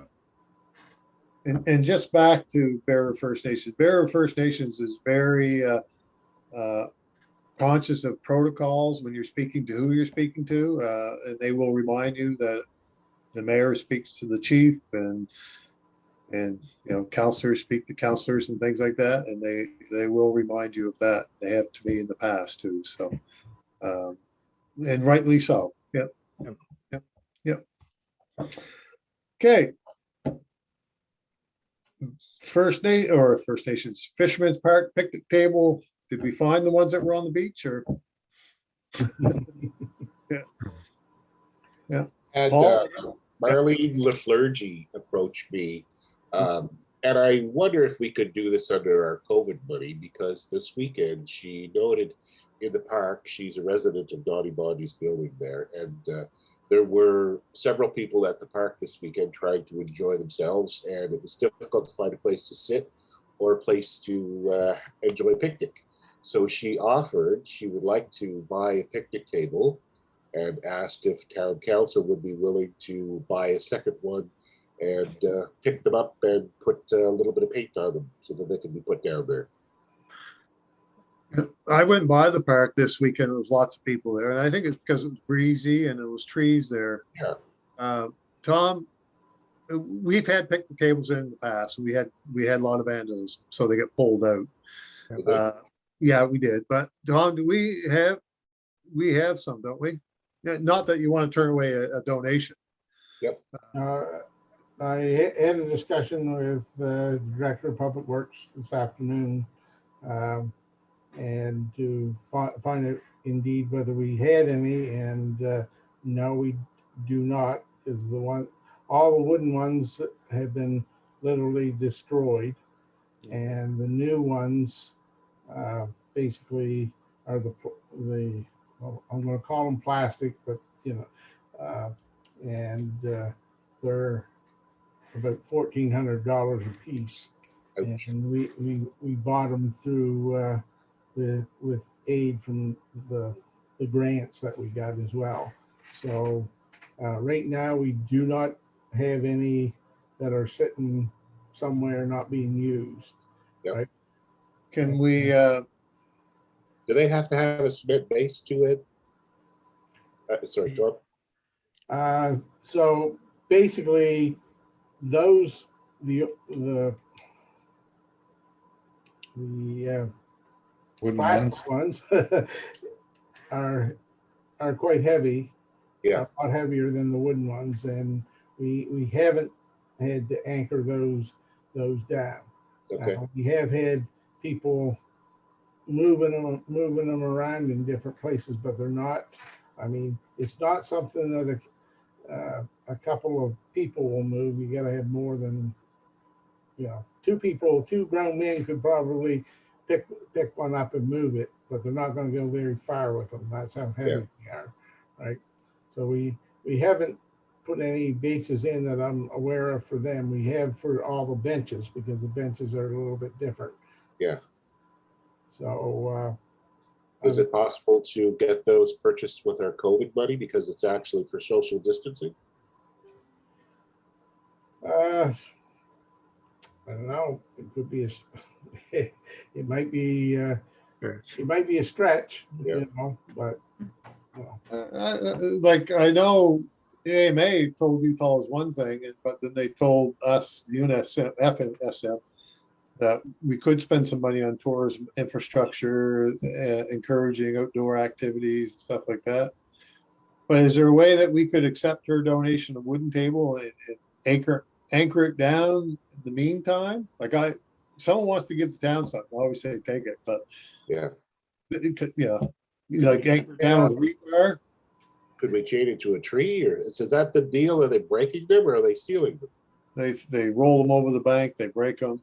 Yeah. they They put them in the gazebo and call it there is, That's one thing that we don't want, like the gazebo. If you put a table or something in that gazebo, then that causes them to congregate there. And these are the ones they're there for very specific reasons, you know. Now, this was before we basically opened the park up visually, right? Before there was a lot of rose bushes and stuff that sort of secluded the park from view from you know, other than Bondi's buildings, the upper floors, they could look down on it. But we'll say like Councillor Turnbull can now look across the street and see almost all of the park. Is that not correct? that's true. Right. Yep. There's no places other than in the gazebo itself where they could actually hide. That in the slide, Oh yeah, that's the, in and that's well used. Yeah. By Well used or well used by nefarious people? various age groups. Okay. So anyway, I mean, this is, you know, direction from council. If we can, Well, she made the offer, and I think it's not a big thing for us to spend a couple $100 on one more picnic table. If we could chain it down to a tree, or if we could somehow make it so that they couldn't be drawn around. I think Yeah, she well, may be happier if we got a couple of the plastic ones, the new ones. If we can get that through COVID money, or she may be happier with that if she knew that we, you know, We could, yeah. do a tree or throw it over the bank, right? So Yeah. we And might as that well go for the gusto and say yes, thank you, and we're going to put a couple plastic ones in. Yeah, I would. And that would keep with our original plan was to have everything matching. Yeah. And- Yeah. and- Well, yeah, the conversation needs to be sensitive in that the fact that here's somebody that wants to help. Right, yeah, and So we Yeah. don't- Well, we certainly have some lobster bash money probably that's not going out this year, maybe, or Wharf Rat Route. There's 5,000 there, so. I think you'll hear about the lobster bass this week. You know, they may not be happening July the 1st, but maybe happening during the year. Yeah. So Yeah. they have a meeting tomorrow. So, yeah. the only issue is with the keep referring to them as the plastic ones, but I guess they're competent, Tom, aren't they? is the fact that it's going to take time to get them. if we can even Yeah. get them Yeah. under COVID. That's going to be the issue. Okay. And I guess if we feel that the need of picnic tables are immediate there, then probably what her offer and us matching her offer is probably the best solution at this point if we want something immediately, right? Yeah. Because basically, I wouldn't take her money. if we continue and do get other funding, for instance, for other beautification and get more of them under that funding structure, we can always replace those down the road. Yeah. I would just get 2 wooden ones and just say thank you for the information. I wouldn't take her money. Sometimes not taking somebody's money though is seen as insult too. Yeah. You know, Yeah, but we Yeah. did have a couple there before, so, Yeah. you know. Wonder on that one. For the last month, Dr. Strang is saying, get outdoors, get into your parks and get outdoors, and for mental health reasons, physical reasons. So that's why I wondered if the COVID wouldn't pay for those, because Yeah, that's I what wonder too. they, Yeah. they've been ordering us to get outdoors. So, Yeah, it's quite possible. I mean, you know, I don't know how stringent they're going to be when they do the audit. We can put a lot of things is being spent, and so basically we can put it on the list. And if we do the audit and they say no, well then, you know, Yeah. only Could 400 or we, 500 just bucks. as a short-term solution, could we borrow one from the dog park and put down there and sort out ordering a couple more later on? There's only one up there, is there? Is there two? Just one, or I thought there was two. I don't know now. I mean, we can, that's another option. We can look at where we have our current ones placed, or maybe one or two that we can, Put over there. that we could put over there. If that's, Yeah. if That's a good idea. What we want. And everybody's happy. Right. But if you're gonna have another conversation with Marlene, then certainly make her aware that she's triggered this conversation and her money's not necessary, but Yeah. but if she wants to make a donation towards a $1,400 picnic table, we can take that too, so. I may just put her towards a donation for one of the downtown flower boxes too. Something like that. Yeah. Okay. See if we can fill that space up. Yeah, the park I drove by Sunday afternoon. I was surprised how many cars and people were there. It's busy all the time. So we'll look at that. We'll look to see whether we get one, at least one, maybe two that we can put in the park. Sure, Okay. thank you. J5 Canada Day. I see Dark talking about Canada Day, Mayor and Councillor Barbecue. Yep. How do you think that's gonna work? Well, we talked about Drive through. a month ago, yeah. Yeah. we could- Maybe doing a takeout type, Yeah. drive in, pick up. Drive by, yeah. That would only, it may interfere with people that walk to the park. You're not gonna stop them from walking to the park. No, I understand. No, But you have no. to come up with some sort of a way to Mhm. look after it. You'd have to have more people there policing it. And the other thing, I just had a conversation before the meeting started, is there's, I've only heard a couple comments here locally, but I've seen lots provincially and nationally about boycotting Canada Day this year Mm. because of what's come to light. So that's why I want to have another conversation with Chief Potter about whether there's a potential there for us to share that day. Yeah, that's a good idea. Yeah, whether they'd be interested. Yeah, 'cause we haven't committed the whole yet, so yeah. I don't think we can call it Canada Day if they do, but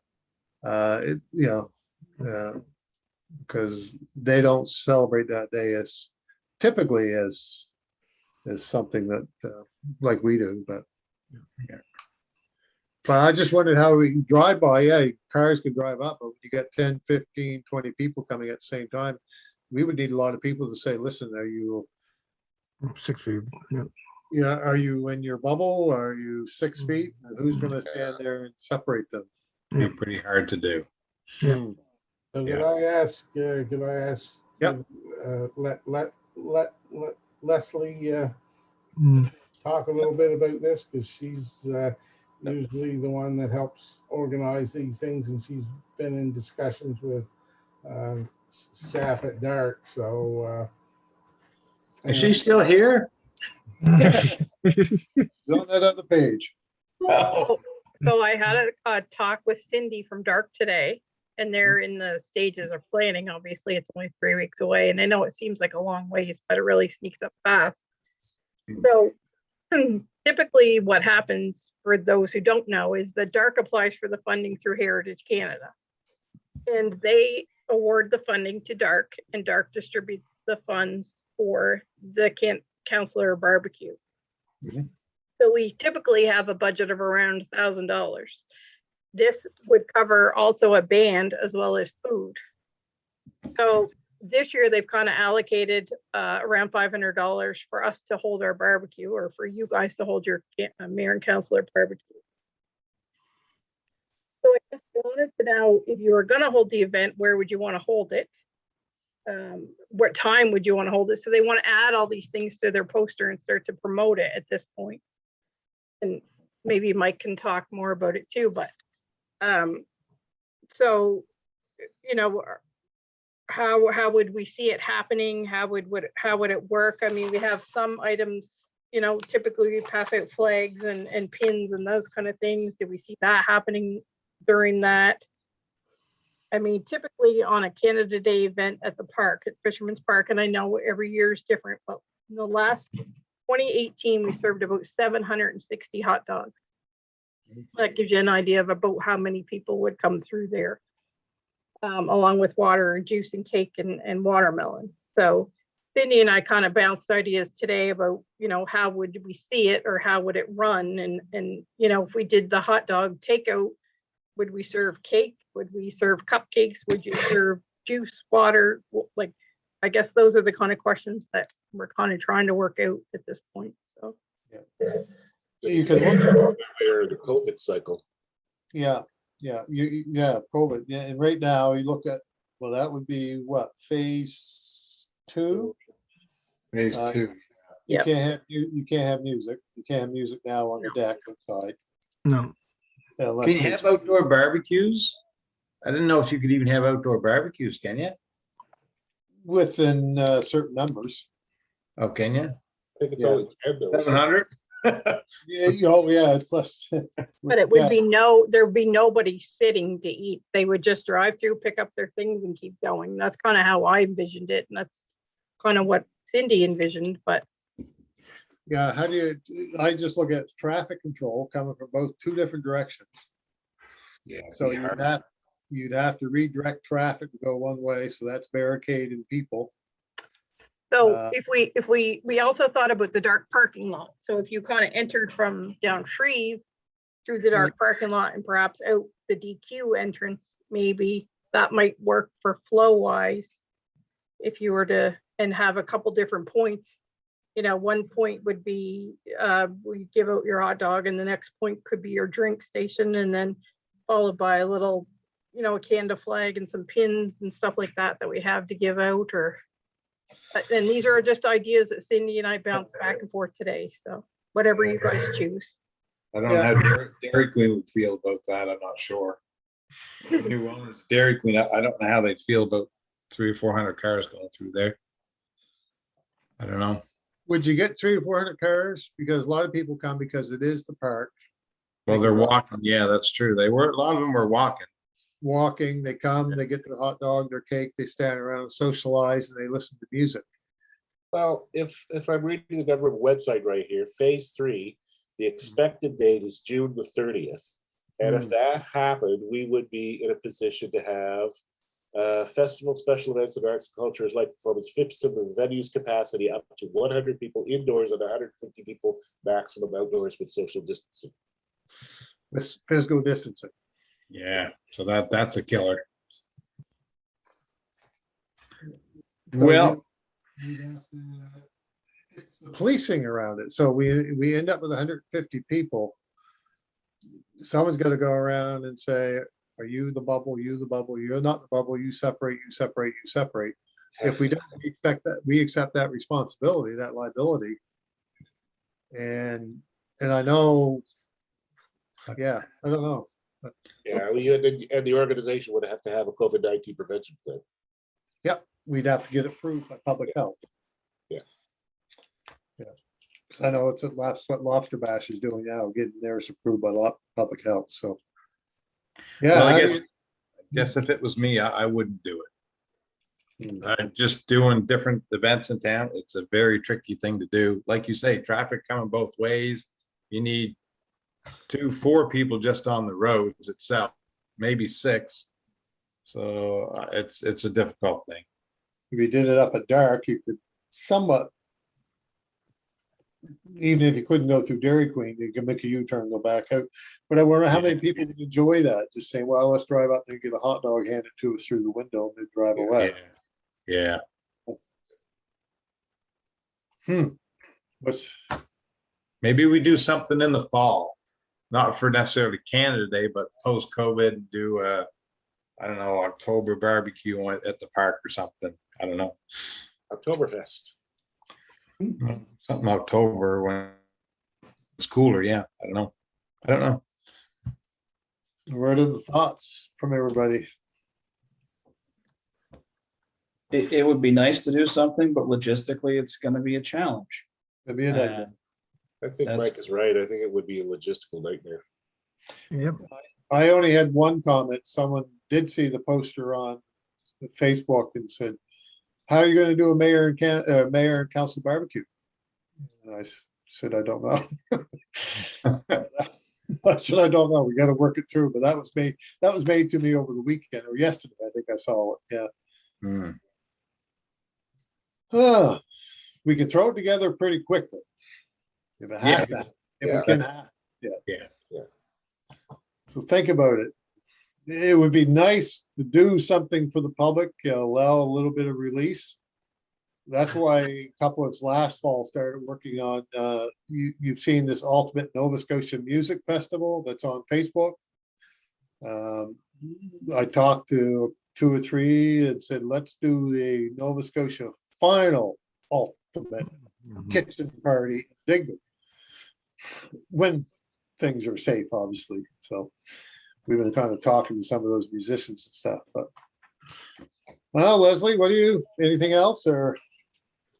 No, those are, I mean, I made notes from 2018. I look back at Danny's notes because Danny used to do a lot of the organizing, a lot of purchasing, and Cindy and I talked today, a few times back and forth and about budget and how would you see it? And I view it as such a social, like, people love to come, and socialize and talk to one another. And I think you're going to lose a lot of people where you can't come and socialize and listen to music and talk to your friends. And it was such a social event that it's up to you guys. Well, a lot of Yeah, if we can't have it like for July, then let's do it in maybe in October or Yeah, or September, September, yeah. October, yeah. Yeah. Well, Yeah. what if Warfare Rat can't happen and the Lobster Bash can't happen and Scallop Days can't happen? What if we got together with all 3 of those and put together some kind of event with fireworks that people could social distance while watching, and the rules may be relaxed enough by then that we could cobble together something with all 3 of those groups? That Labor Day weekend is in the back of the mind of Lobster Bass, getting a Yeah. COVID plan approved. So hopefully we're gonna hear more about that, but there's a problem. They would probably more than love to have our participation. Yeah, So, Yeah. yeah, maybe that's where we do it. but yeah, I agree with Leslie that it's a social event, but we can't have a social event, not to the degree we have. And Yeah. even 150 people, social, or, well, they want you to say physical distancing. That's not a social event. Yeah. No. Yeah, the only other question I would have is about the funding, because the funding, we don't do the application for funding. That's all done through DARC. So if you apply for the funding and it's specifically approved for Canada Day, I'm not sure we'll be able to use that funding. I'd have to check. So Yeah, change, well, it's $500. Yeah, Okay, small amount. I'll chip in some if we don't get it, but change the title, post-COVID Canada Day. I don't know which, I think I think if you approach it, they'd be pretty liberal with it. And I'm not using the word liberal because of politics. I'm just being, I think they would too. And even if we could get the flags and pins and put them in the shops to give to people, right? Yeah. apply for the funding. Yes. The funding's already been received. It's already been approved. So they have the funding in place. Yeah. Give us a check. Well, yeah, I think we just gotta kind of wait and see, like if phase 3, as Paul just read it, that can happen, if the cases stay down, then we can kind of look at something, but right now we can't even. We're just like the festivals. We're on this edge and we don't know. Yeah. Yeah. And things can change so quick. I mean, we were looking at music on the promenade and could only have about 40 people there. But the policing of it, even like 40 people, is crazy.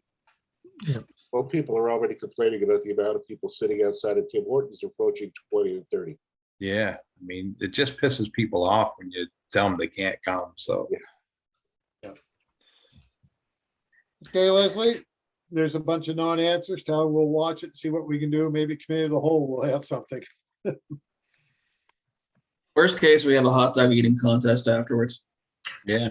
Well, we'll have virtual one and see how many hot dogs the American eat. I'll probably win that. Okay, yeah, I guess we just have to see how it unfolds over the next 3 weeks. Yeah.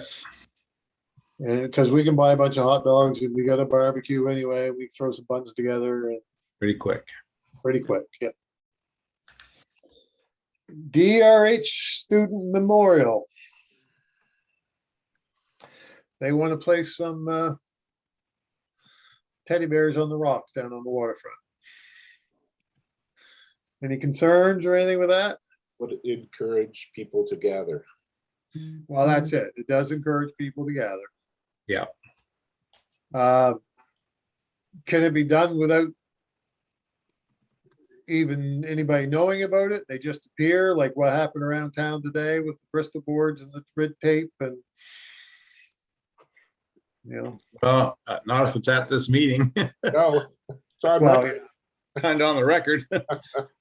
yeah, well, we know how many people watch these meetings, but yeah, they want to do it. What date was it? I don't have, I just lost that. I don't think they have a date. No, there's no date in the letter. No. They were just But are wondering. they talking putting 215 teddy bears? Yeah, Yeah. yeah. Teddy bears. Along Admiral's Walk where the rocks are, is that what they're talking? Yeah, sent them along the rocks there and Admiral's Walk, which, The top of the grass. yeah, across the grass, yeah. Of course, Well, I guess if they sent in a plan and then we'd have to send the plan away to see if we could do it. yeah, I guess if they went down in the morning, the students went down, whether it was 10 students, they could lay out 250 teddy bears, 50, Yeah. and then Yeah. they just go away, Yeah. and people walking down the boardwalk will see them, and they'll soon know what it's about, but That's right. Yeah. Yeah. Collect them at the school and 2 or 3 people bring them down, or 10 people. Wouldn't take long. Yeah, it looks like there's 4 of them that are looking to collect them at the school and do that. So Yeah. I guess it's probably gonna be the 4 of them who'll be putting them out. Yeah. Yeah, that's cool. so maybe someone could have a conversation with them about the fact that we can't have the school showing up. No. No. The 4 of them put out, they're on display. After school, it's up to them, not us. Well, yeah. Yeah. Leslie or Tom, can somebody have a conversation with them? Can they do it within the current COVID restrictions? Yep. I mean, basically, their statement is we will ensure the COVID protocols will be followed. Social Yeah. distance will be in place and we will collect the bears at the end of the project. COVID restrictions right now are 10 people, Yeah. so they can't have the student body down here. Yeah. To watching them do it, so, yeah, so they need to be reminded of that.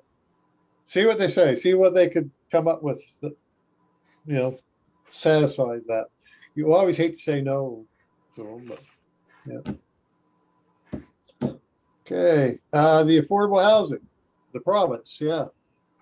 I just wanted to, if you didn't read it yet, you should read it. There's a lot of information there. Just 2 things, I really hope recommendation number 2, when they talk about the government actually recognizing that housing is a right. I really hope this province takes that on, because that's really important.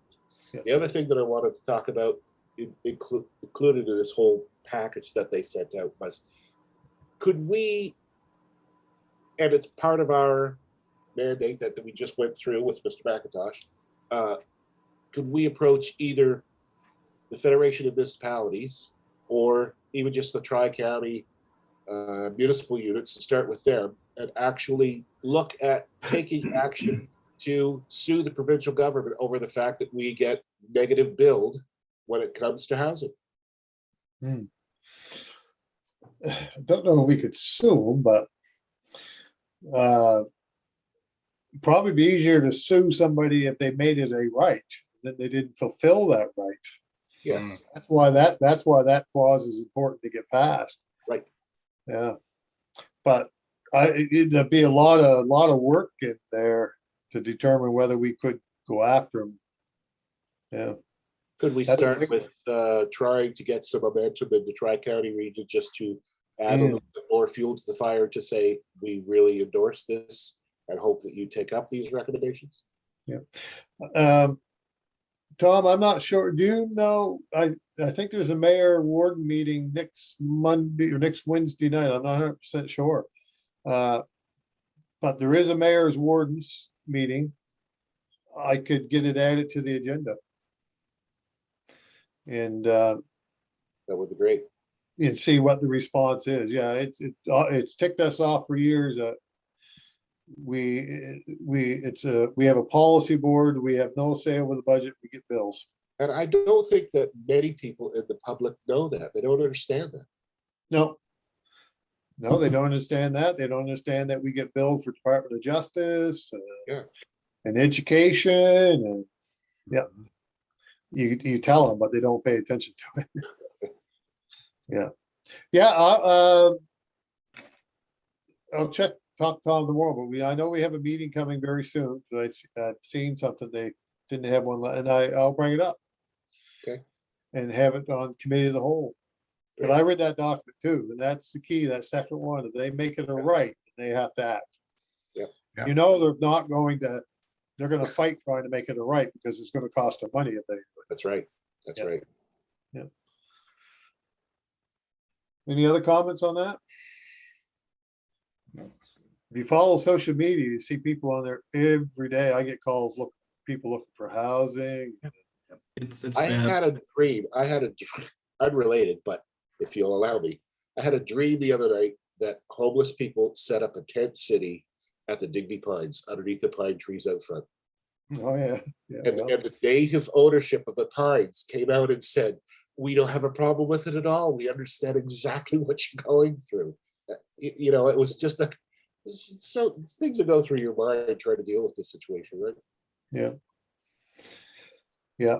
Yeah, I found an apartment for a family, husband, wife, 3 kids the other day, but there's many more that just can't find them. I know they're couch surfing, Yeah. that kind of stuff going on, but But I think there are many people living in tents where you can't see them. Hmm. Many, many people. any comments, people? None? Well, I'll bring it up. Yeah, I'll bring it up at the mayor's ward meeting. Because I've See got what the another. response is. Huh? See what the response is. Well, yeah, the housing's been on that agenda before, and they wanted to get our body onto that prevention commission. But they didn't get there because they felt that, they didn't need us, but we're the ones that are gonna face the consequences of it if it doesn't happen, so. Yeah, okay.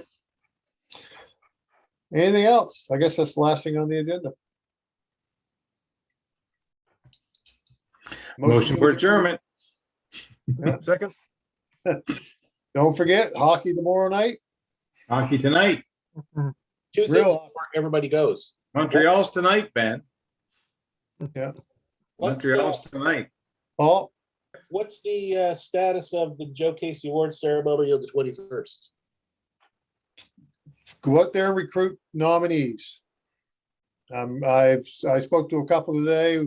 We haven't received an application yet. We do have some on file. Okay. We do have, Would it go through forward with COVID restrictions? yeah, we did last year with COVID restrictions. Okay, But and we- what's going on with the have to museum do that. with their lawn in disarray? Do they not have enough money to get it cut? I saw that today. Yeah, I don't know what's up with that. Peter, ask them why their lawn's not mowed. where? What's that? The Museum. museum. At the museum? Yeah. We got no money. I'll Come I cut it will, and get their I money. will, I will make a phone call tomorrow. Yeah, I'm I'm gonna all say, for you, Peter. because I thought about going there with my ride on and mowing it the other, yesterday. Well, I'm sure they would love to have you come do it. Well, maybe. I'll make a phone call tomorrow. If they don't have, I'll make a phone call tonight. Okay. Well, if they don't have it, I'll run into more like, oh. Yeah, no, we'll have to know. Yeah. Okay, Anyway, okay. There was a motion to adjourn. Was second. there a second? Yeah. All those in favor say aye. Hi. Aye. I Enjoy the game, boys.